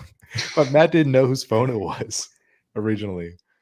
Well, Matt called me from Joel's number, so it's like, so Joel, it pops up, and I was like, so you call me, and then when I call you back, you don't fucking answer. What the fuck? And Matt just goes, now hold the fuck up. I was like, oh fuck. God damn it. Oh, you can't let me forget to tell you my Matt story. Oh, I got my Matt story too. So we'll. All right, let's hear your vendetta. I want to hear your vendetta. Okay, so 90% of the people who watch the show know about this, but during Guildify Con, which I'll throw up, Oh yeah. Hey, I'm totally down for Guildify Con whenever Guildify that Con's is. great, love it. Yeah. So during a panel, because we had been trying to get Matt on the show, Mhm. He wouldn't get on your show, no, motherfucker. but he said, "All right, you know what? I'll go on Richie's show, but in order for me to do that, 20 people have to send him feet pics because I fucking hate feet."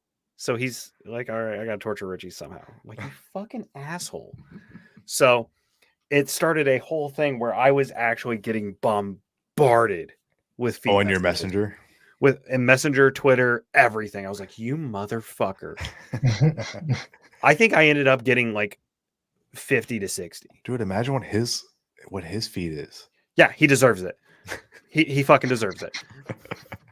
So that just turned into It was a our blood feud from that point on. It turned into a feud. I love Matt to death. He's one of my favorite people. He actually calmed me down on the first night of Dragon Con because I was having an anxiety attack. Oh yeah. And this is before I realized I was talking to Matt fucking Denneman. Like I had seen him, Mhm. but it took me a minute to realize, oh fuck, this is Matt. You know, it's funny because like he's very understated, but you can tell who he is because of the way people gravitate towards him. Yeah. Like he always has like a corona of people that are like, hey, like, can I talk to you about just anything? I just want to be in your sphere. I'll give it to him. He approached me, which like imposter syndrome kicked in right there because it's like, oh, holy fuck. he's great at that. Because he even said, "Hey, Rich, how's it going?" And I was like, "Oh, how fuck. do you know who I am?" And I blamed the episode with Jeff Hayes where we had Jeff on right before we did our went to Dragon Con. Jeff was our finale before we went to Dragon Con, and Matt was in the comments talking shit about Jeff because they have that relationship. They do. Yeah, we love him. So that's my feud. Is he took feet pics and just it fucking spiraled. It fucking hilarious. Spiraled. I don't have a feud with him, but he did try to make out with me. And like, I'm not surprised. There's definitely witnesses to that. Really funny though, like the way that it happened was so at Jordan Con, I don't know why they were talking about this. Thanks, Kyle. Have a good night, buddy. We were talking about like power moves. I don't know why we were talking about power moves. Someone was like, okay, like if you go, were you there for that, Joel? Did you see this? What night was it? Dude, don't ask me that. I was drunk for the entire time. He just said they were drinking, Joel. But so the so power was move, I. Like, but were you there? Do you remember this? I don't remember this. Okay, all right, you don't remember. So they were describing how when you shake another man's hand, the power move is you lean in and you kiss them on the neck, like not on the cheek, not like a French like cheek. You go and you just smooch them right on the neck. And for some reason, they got it in their head that they're gonna like do this to each other, and really like feel if it was legitimate. And so we were chatting about this, and for some reason, the next night, like 24 hours later, we're all saying goodbye. It's the last day, and I see Matt, and like he's like, "Hey, I'm leaving," and I'm like, "Cool." And we go in for a hug, and as we go in for a hug, like both of our faces turn the same direction. Like, when you go in for a hug, it's supposed to be like head over shoulder, right? Yeah. For some reason, Matt zigs when he should have zagged. And like our faces kind of press against each other like this. And I'm like, okay, that was fucking weird. So Matt, I'm not the one that made it weird. Matt made it weird. So Matt corrects and he goes over to the correct shoulder. And I'm like, okay, let's make this more weird. And so as we're hugging, I kiss him on the neck. Like right here on the neck. And he was not a part of this conversation on power moves. So he was completely blindsided why I kissed him on the neck. And you could see the shock go over his face. He looks at me like, you motherfucker, did you just do that? And he has to one up me. So he grips me on the side of my face like this and goes in to like French kiss me. Like make out with me. And I'm like, oh no, I'm good. Seriously, the bi panic. The bi panic is real. Dude, the panic, right, panic was real. I was like, wait, that was a very interesting reaction on my part, but I was so thrown off by it. I don't know. Matt is a fucking character, and we love him for it. Dude, he just has to one up you. He does. On the weirdness. And you know what? Like, I accept it at this point. Because I know when we want to get him on the show at the end of the year, because I've already talked to him, the stakes are already in play. And Joel, you have to come to Dragon Con specifically for that, even if it's for one night. We'll fly out for one night on your day off. He'll be normal. He'll be a super normal, and then he'll say something like really fucked up out of the blue. Yeah, that's Matt. He'll set the tone for like 30 minutes where he's just like a normal guy, and then he'll start talking about like the horror of like kaijus or tentacle porn or something. I don't know. That's Matt. But segueing to other projects, you said you have another series you're writing on Royal Road. Because we're coming to the end of the show, and I meant to do this halfway through, and we just got sidetracked. That's all right. Give us the elevator pitch for this other series before I go deep dive into it on Royal Road. This one, okay, so it's called Super Genetics. All right, I'm adding it to my Royal Road real quick. I think I heard about this. Yeah, we fucking talked about it, Joel. Yeah. Come on, Joel, I'm going to start taking notes for you.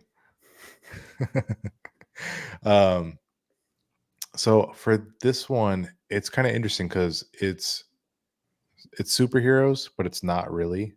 It's like a post-apocalyptic world where people have powers, kind of like The Boys, but a little bit more post-apocalyptic. And it follows a prince in Wichita, Kansas, and his grandfather is like this really powerful S-ranked kind of villain, super villain, and the main character is a very kind of like cloistered, naive prince, and he slowly begins to realize that there's no good and evil. Like everyone's kind of gray. It's like I think the for me, I was thinking about The Boys of like you never know who the good guys are, who the bad guys are, um, and I don't know. I really just wanted to write like a superhero coming of age, and it turned into this like really sweeping mystery almost. Okay. So like his mom, this is not a spoiler, his mom dies in the first chapter from a attack from a rival city state. And Cool. Skip chapter 1. Got it. yeah. That's all you need to know.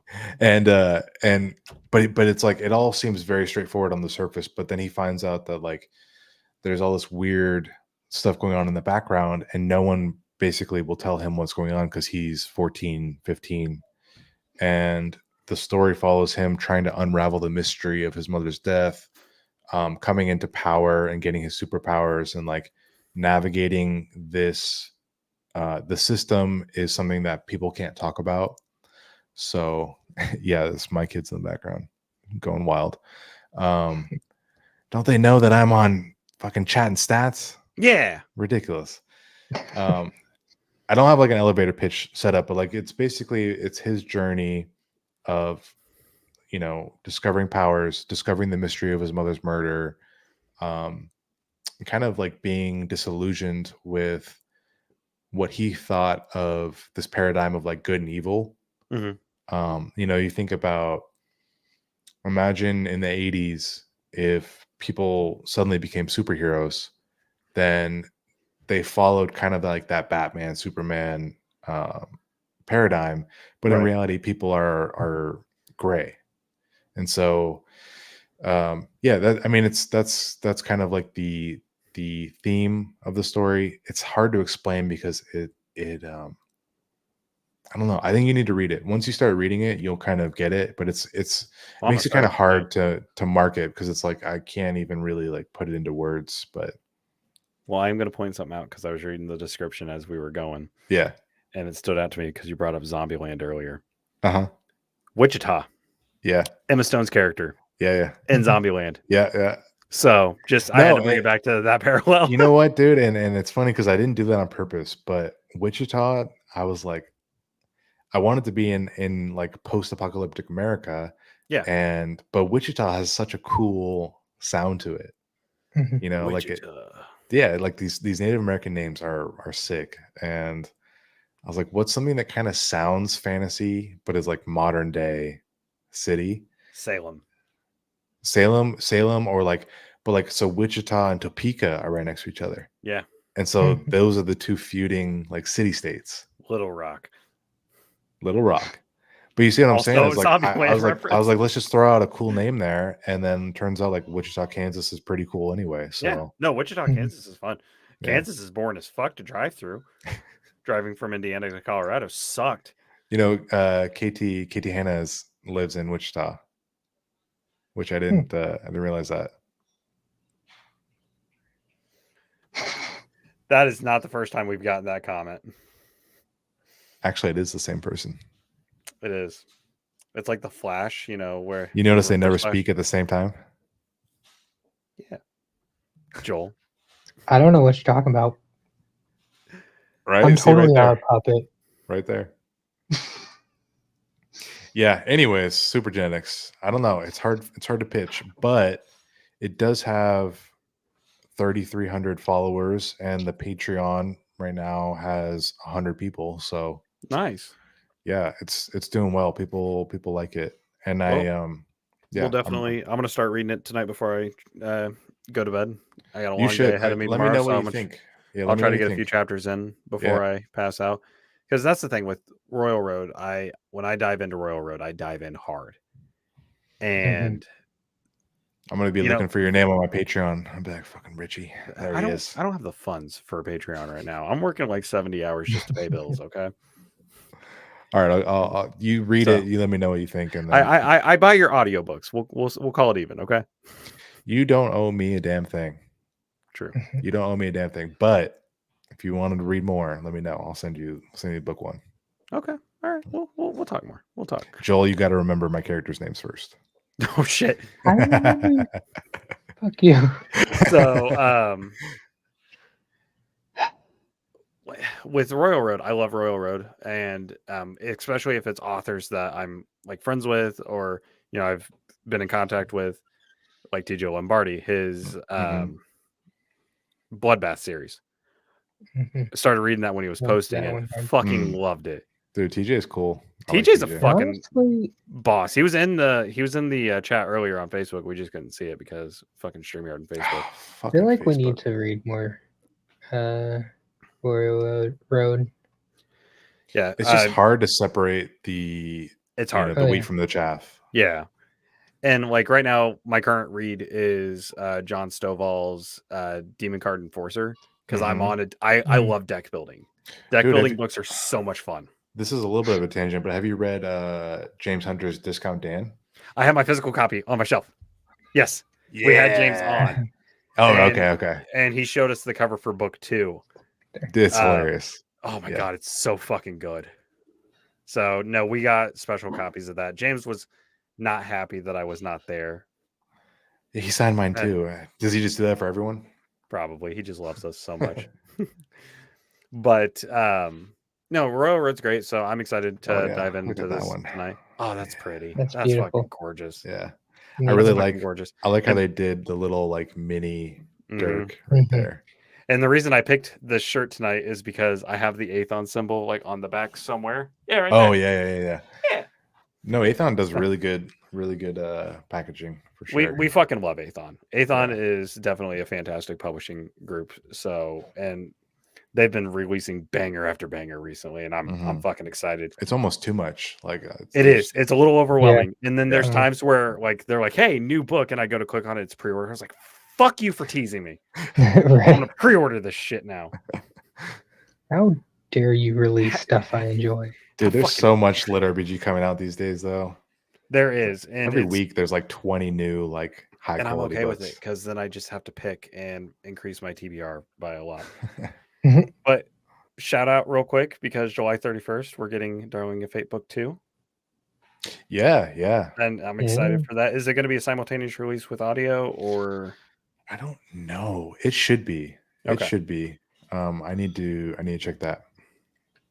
Which I'm looking at the cover right now, and it's even more intense, dude. So well, Luciana does the covers, the guy that does like Dungeon Crawler Carl and a lot of the other big ones. And it had some, I could see the DCC art style a little bit in there, but I didn't want to say anything, so thank you for confirming that. No, that's fine.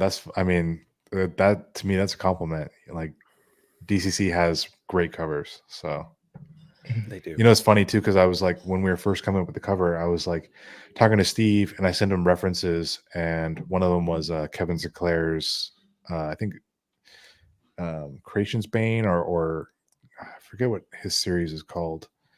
That was one of the covers, and then DCC was another of the covers, and Steve was like, "This is the same guy. Like, I have this guy. We do stuff with him all the time. Like, you want that guy?" And I was like, "No way, I can have that guy." Like, yeah, you can have that. You can have that guy. I was like, okay, cool. I want that guy. And they turned out great, honestly. Yeah. Sorry, just typing real quick. So, no, the cover's fantastic. I can't wait for book 2. It's going to be a day 1 pickup. Dude, you know what? This summer, I'll tell you too. Like book 2 and book 3 are so much better than book 1. Like, wow. And really? I actually. When I read book 1 over again, I am like, oh gosh, okay, there's some things that I didn't like that I did, but book 2 and book 3, I got so much better. And so if you like book 1, like for sure, I'm excited, and good. It's I'm always scared when, because we get books that are coming out on the same day. Like I have to make a decision next month. What's in coming less out in than a month. July? Yeah, like what's coming out in So July, many what's coming out in things. June.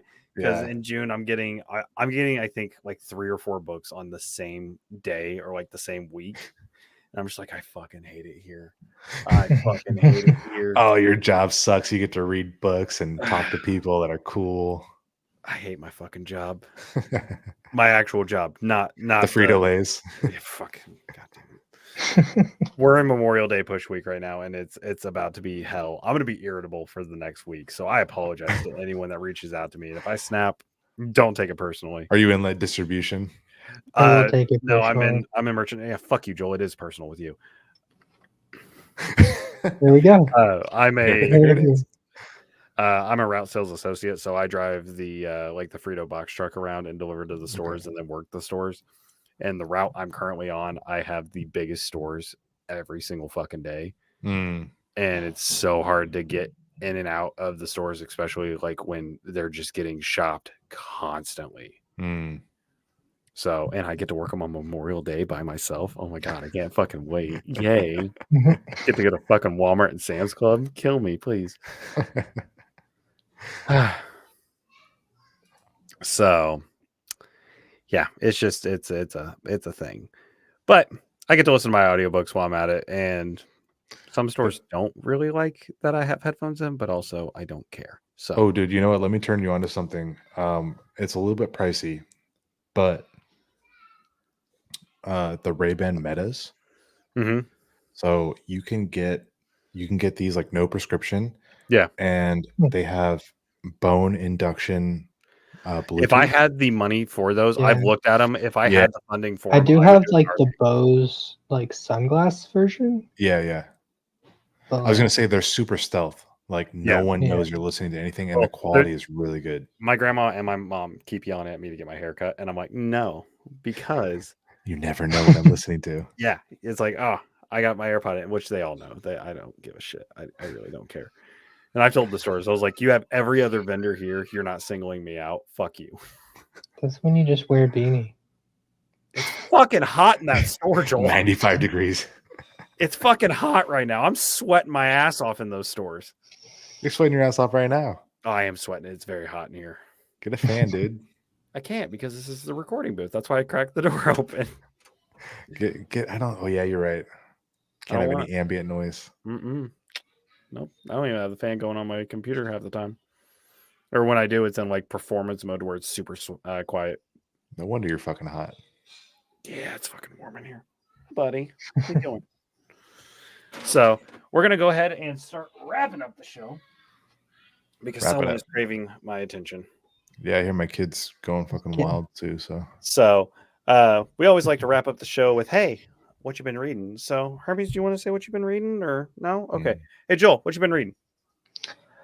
Oh boy, I should have had this pulled up already.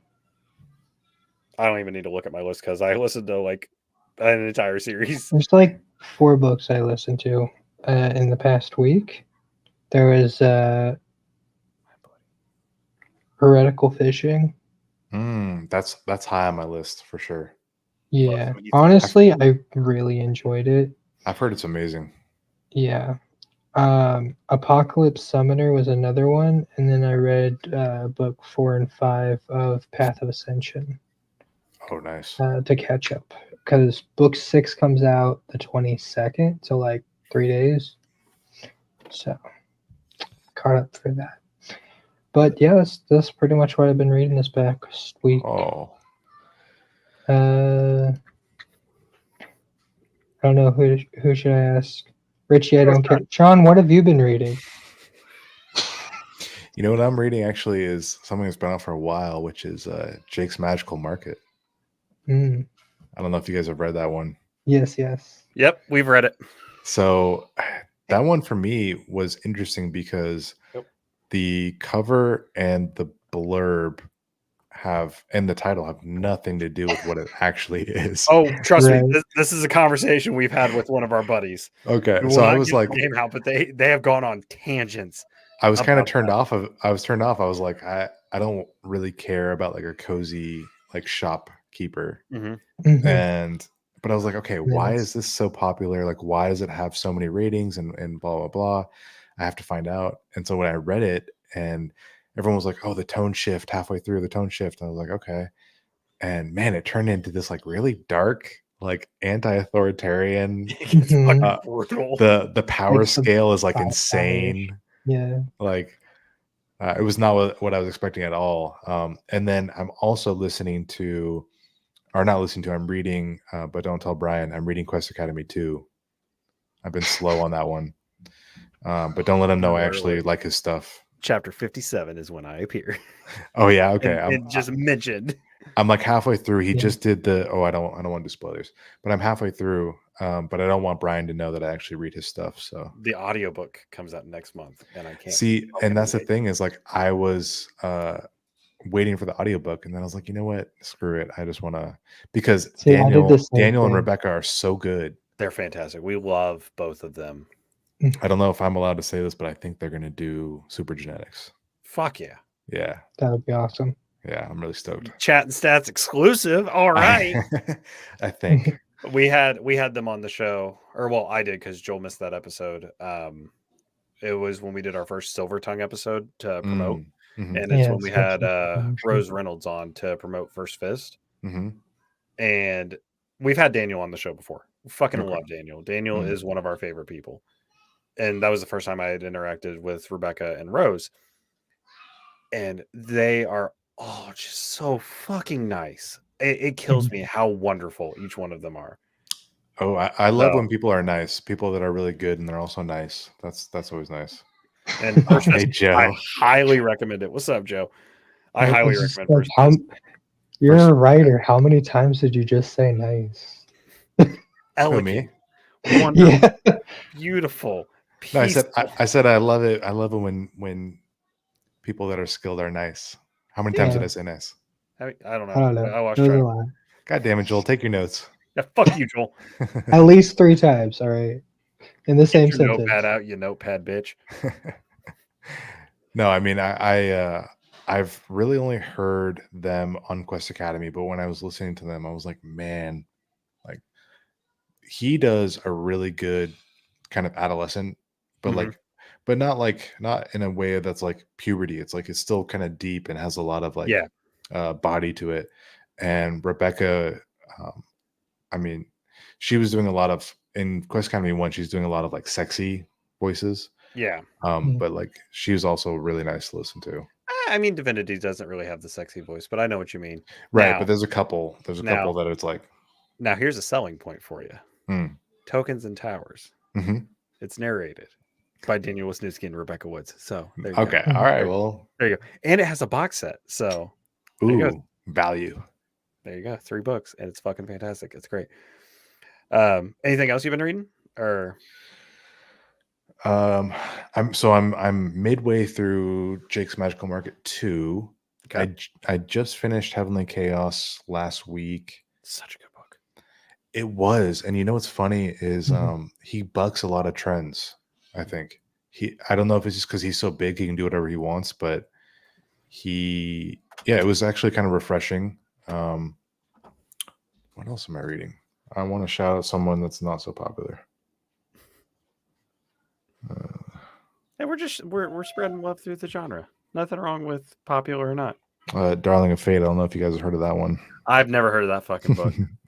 Oh, you know what? This one's actually kind of popular, but Kieran, The Fated Land, by Emergency Complaints.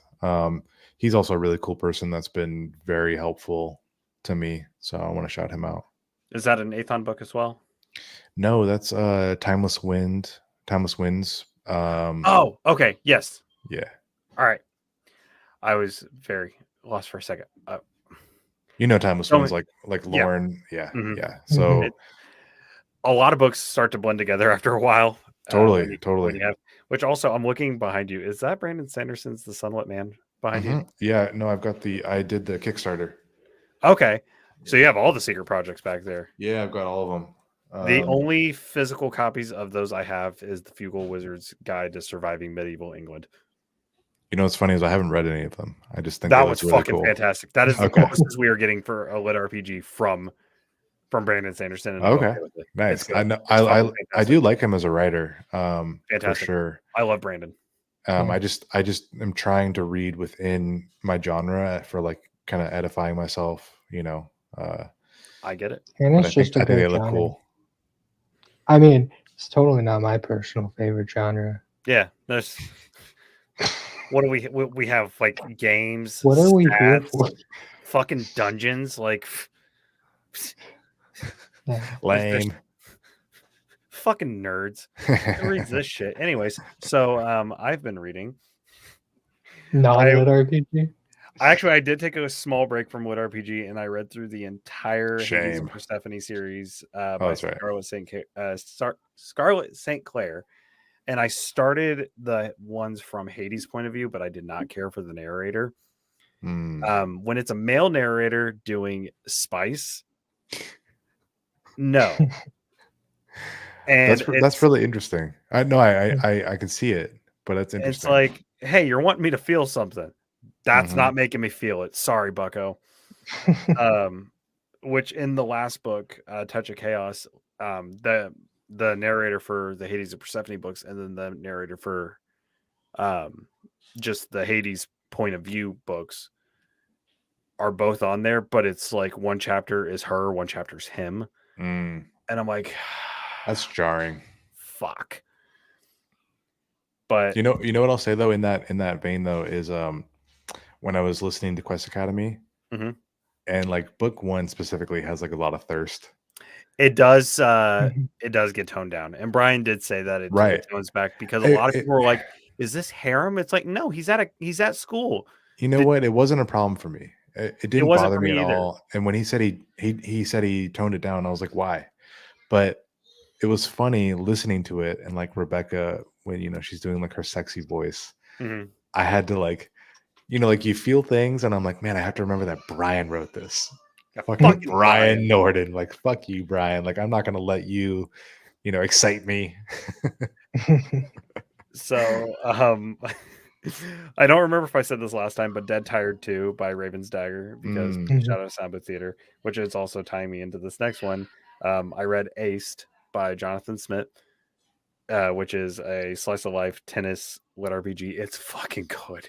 It's really good. Have you read The Player Manager, the one where the guy can like see the football stars? No, stats? I've not. So that one was like really big on Road, and then I don't know what it did on Amazon, but that was a really interesting one. The only other sportsy lit RPG I've read is the one Ryan DeBruin and Xander Boyce wrote. Okay, I'm going to jump back because you just reminded me. This total tangent, but Krieg Chess by Phil Tucker. Krieg Chess, or Gods of the Game, I think he rebranded it. That's what I just read before Heavenly Chaos, and there's 2 of them. Those are so good, and they are underappreciated. I can see that. Is that the Bastion one? No, not Bastion. That's like his big one. Right. No, I'm looking on, because I don't think I've Gods of the Game. I've not read. Ben, why are you calling me out, Ben? Is Ben Keto really calling me out here? On the Buy Panic? Yeah, no, we all have it. We support everyone here. I have not read Gods of the Game yet. It's not Buy Panic. It's just that I don't like Brian, and so I don't want him to elicit any emotion in me. Yeah, it's a Bry Panic. Ooh, that was nicely done. I gotta have my play on words sometimes. You do have Gods of the Game though? I don't, but I'm it's actually included with Audible Plus. So if you liked Iron Prince, I did like Iron Prince. So shout out I think that it Bryce does. O'Connor. No, yeah, Bryce O'Connor is great, and I love Iron Prince, but I think Gods of the Game takes a lot of the teenage angst out of it. Okay. And it's not an academy setting. It's kind of like not like a revenge setting, but it's like, I don't know. He's just in the broader world. Like he's an adult, and it's basically you took Iron Prince and you just like made it all about the game. Okay. But it's not. I'll definitely check that out. Yeah, it's not repetitive. Like Iron Prince kind of has a lot of fights, and in this one it's like training and then like 3 or 4 main fights, and it's really good. Okay. And currently I am in the middle of Grave Song by Pirates Abba, the author who does The Wandering Inn. It's the new one, and Andrea does the narration for it. And there has been singing and everything in it, and holy shit, it is so good. It is so good. I'm actually like, wow. Why did it take me this long to actually get to this one? I saw Even her though it's only post been out about for like that. 2 weeks. Yeah, she was It- like, I sing in it, and I'm not sure if it was good, but it was really fun. And people are like, yeah, it's amazing. At one point, she sings "I See the Light" from Tangled, which I'm a Disney kid. I don't give a fuck. I love Tangled, even though that came out when I was in high school. I don't fucking care. I love Tangled. Tangled is fucking good. Yeah. She sings "I See the Light." I was like, "Yep, nope, sold, sold." This is. I don't care how this one ends. It's not going in the. I Did gotta not add that finish. to the list. I'm actually interested now. It's fucking good. I haven't read She's The been Wandering trying Inn to though. tell me on it. And Rachel. So Pirates Abba writes Wandering Inn, and Wandering Inn is good. It just took so long for it to pick up or to like I think actually that's going to grasp be me. my next long series. I And do. I don't want anyone to think I'm throwing shade at it or anything, because I'm not saying it's a bad series. Its start just wasn't for me. It took a while for it to grow on me. Yeah, and it's got like 20,000 pages. You know, it's like The first book's like 60 hours, and it's a long book. Yeah. And I'm like, all right. I mean, if it's a commitment, Right. and I got to be in the right headspace for that type of commitment. And I'm like, okay, all right. And it's just like, it's with like a lot of these longer series that are on Royal Road that are being developed over to Kindle and Audible, like Defiance of the Fall, He Who Fights with Monsters. They're long series. And I didn't start them when they first started coming out. And now it's like, okay, it feels like I'm watching You're too far One Piece, behind. and I'm just trying to catch up. Yeah. That's So why I haven't read He Who Fights with Monsters. It's like I can't catch up on 10 books. I've started it. I'm 5 books in, but I had to stop. And it's like I'm in the middle of an arc, and I'm like, fuck, I don't want to go back to it, but I also do. It's part of the reason it took me so long to get through Michael Chatfield's Amarelia. And then when I finally did, I loved it. It was fucking great. Yeah. But I'm just like, there's so many books. It's so long. I had that with Defiance of the Fall. Like I'm like 1,100 chapters in, and now I'm like, how do I go pick that back up? Yeah. Now it's been 200 chapters since then. Like, I don't know. I feel like a lot of authors will release like the first 3, maybe 5 books rapidly, and then it starts to slow down, so you can start listening to other series. That's just what I've experienced personally. But these big web serial guys they'll do like half a book a month, and so they've got like a book every 2, maybe 3 months, and it's like it's really hard once they have that back catalog of like 10, 15 books. Like, there's a lot of new stuff. And that's one thing. And I love what we do. Sometimes it is a little overwhelming just trying to catch up on the backlog, and it's like, okay, who do we have booked? What am I reading? Like, I know, right? You have to focus even if you're not like in the mood for that thing. And like as of current, our next guest is going to be Jack Fields from Legion to talk about his first book with Legion, Scarlet Citadel, which I am fucking ecstatic for. Did you watch him read that excerpt? Oh my god, the guy could be describing paint drying on the wall, and I'm like, wow, that's really. I was lucky enough to be on a panel with him during Guildify-Con. It was the Getting Cozy panel, and it was with him, Daniel Shinhofen, Travis Baldry, and I think Siska from she's one of the people that like helps with DragonCon and everything. Right. And I was on with them. And one, that was like imposter syndrome kicking in, because it's like I got one of my favorite narrators turned authors, one of my favorite authors. And then this guy who's so fucking elegant when he talks. Fuck Jack. I fucking love Jack. Fucking sexy. I fucking love Jack. And see, there's no buy panic here, Ben. Jack is just fucking sexy. Everyone will admit that. His voice is just, it hits. So, like, obviously, when I was talking to Rachel and everything, and then Jack's book got announced, I was like, well, fuck, now I got to invite him on. We're just going to have all the Irish authors on at this point, because we've already had Brian on. Well, okay, so let me rephrase that. I've had Brian on. Someone slept. You're not living it down, Joel. I'm sorry. Oh, I know. I know. So now we're getting we all know Jack on. The transformation is complete. And we're still, that is going to be the next episode. We're just trying to work out the date. We were going to do the Saturday after his book releases, which is on the 8th June, right? Yeah. of June. Yeah.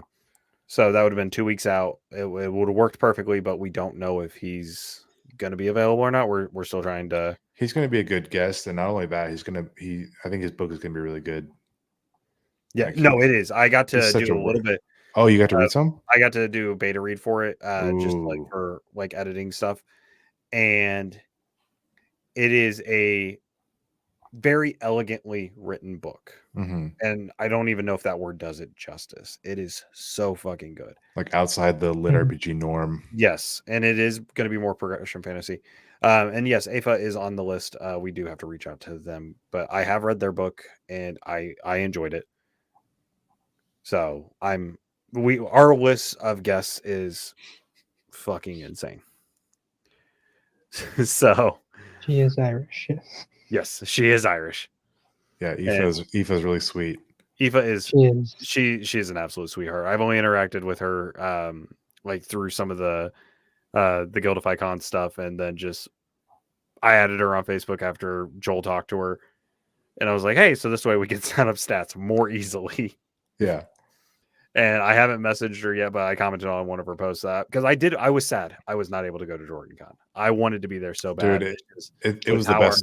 If you could pick one, that's the one. That's what I've heard, and that's what I'm going to do for next year. So hopefully by the time when Frito does their vacation bidding at the end of the year, the dates will be announced so I can try to request that week off because we have to bid on our vacation. So I was lucky enough to get Dragon Con off. I was lucky enough for that. And I'm like, fuck. I love my job, but I hate it at the same time. Yeah. So it gives you a lot of freedom to and I don't speak for the brand of the company, so please, anyone who's like, oh, we're gonna show this to his boss. My boss fucking hates me. It's fine. Dude, you know what's funny is I work on Amazon. everyone I tell them that like I'm an author, but I'm a software engineer at Amazon. They're like, whoa, like you have the inside track. I'm like, I definitely don't. If I had my finger on the algorithm, I'd be much richer. I mean, there you go. But we are going to go ahead and start wrapping up the show. We've already pretty much announced, hey, who's our next guest. We have a few of the Legion authors lined up, ready to go. Like Lars is going to be on the show after his book releases, which I can't fucking wait. His looks cool too. Oh, it's so good. Yeah. It is. It looks so fucking good. And he was on with TJ earlier, and I'm just excited. Yeah. And my favorite read of the year so far, just because it hit an emotional core with me, was Calamity. It hit all of my boxes. Oh, Rachel. Sorry, Sean. But I said, oh. My favorite book was Darling of Fate. Well, fuck you, Joel. No one asked you. No, Joel, keep going. I'm almost there. But I said that Lars. Honestly, though, like we didn't really talk about. Yeah, 2 hours. We were off topic. What? My bad. We were. So I just want to put this out there because there is so much to this book that we haven't talked about. Just go read it. It is fantastic. Like we didn't talk about how awesome and OP Dirk is.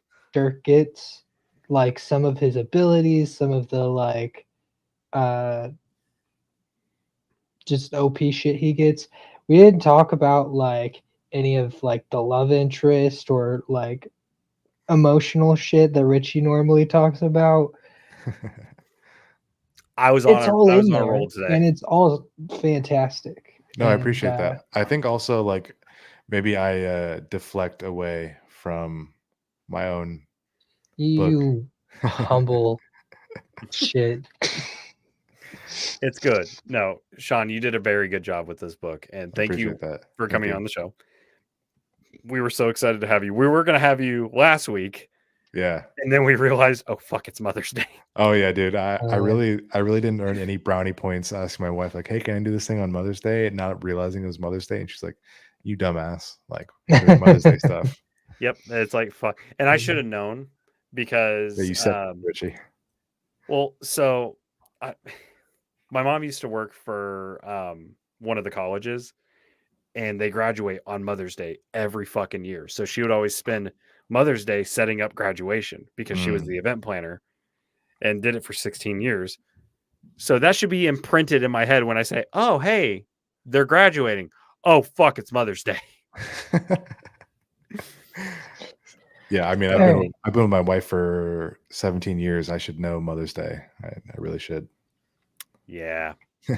we almost had a big oopsie daisies. Like Yeah. you would have had to gone to the store because we picked a whole bouquet of oopsie daisies if we went through that.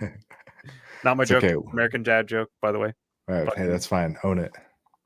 it's a good joke. It's one It's of my yours favorites. now. So, but I want to thank everyone for tuning in. Please keep an eye out in the Lit RPG Legion Facebook page or on Twitter. I promise I'll be more active. I have not been just because work is killing me.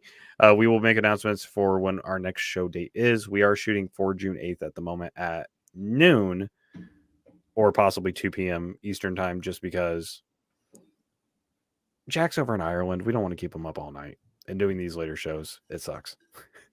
Can you guys read that? God damn it, Donut. God damn it, Donut. I'm a fan. Fucking love it. But thank you all for tuning in tonight. And Sean, once again, thank you so much, man. And Thanks for having me. congratulations on the release of Darling of Fate. It's fantastic. And guys, Yeah. if you haven't read it yet, go fucking read it. Pick it up on Audible. Give it that 5 stars because it deserves it. Thank you. All right, everyone. Have a wonderful evening, and we will see you next time. Bye.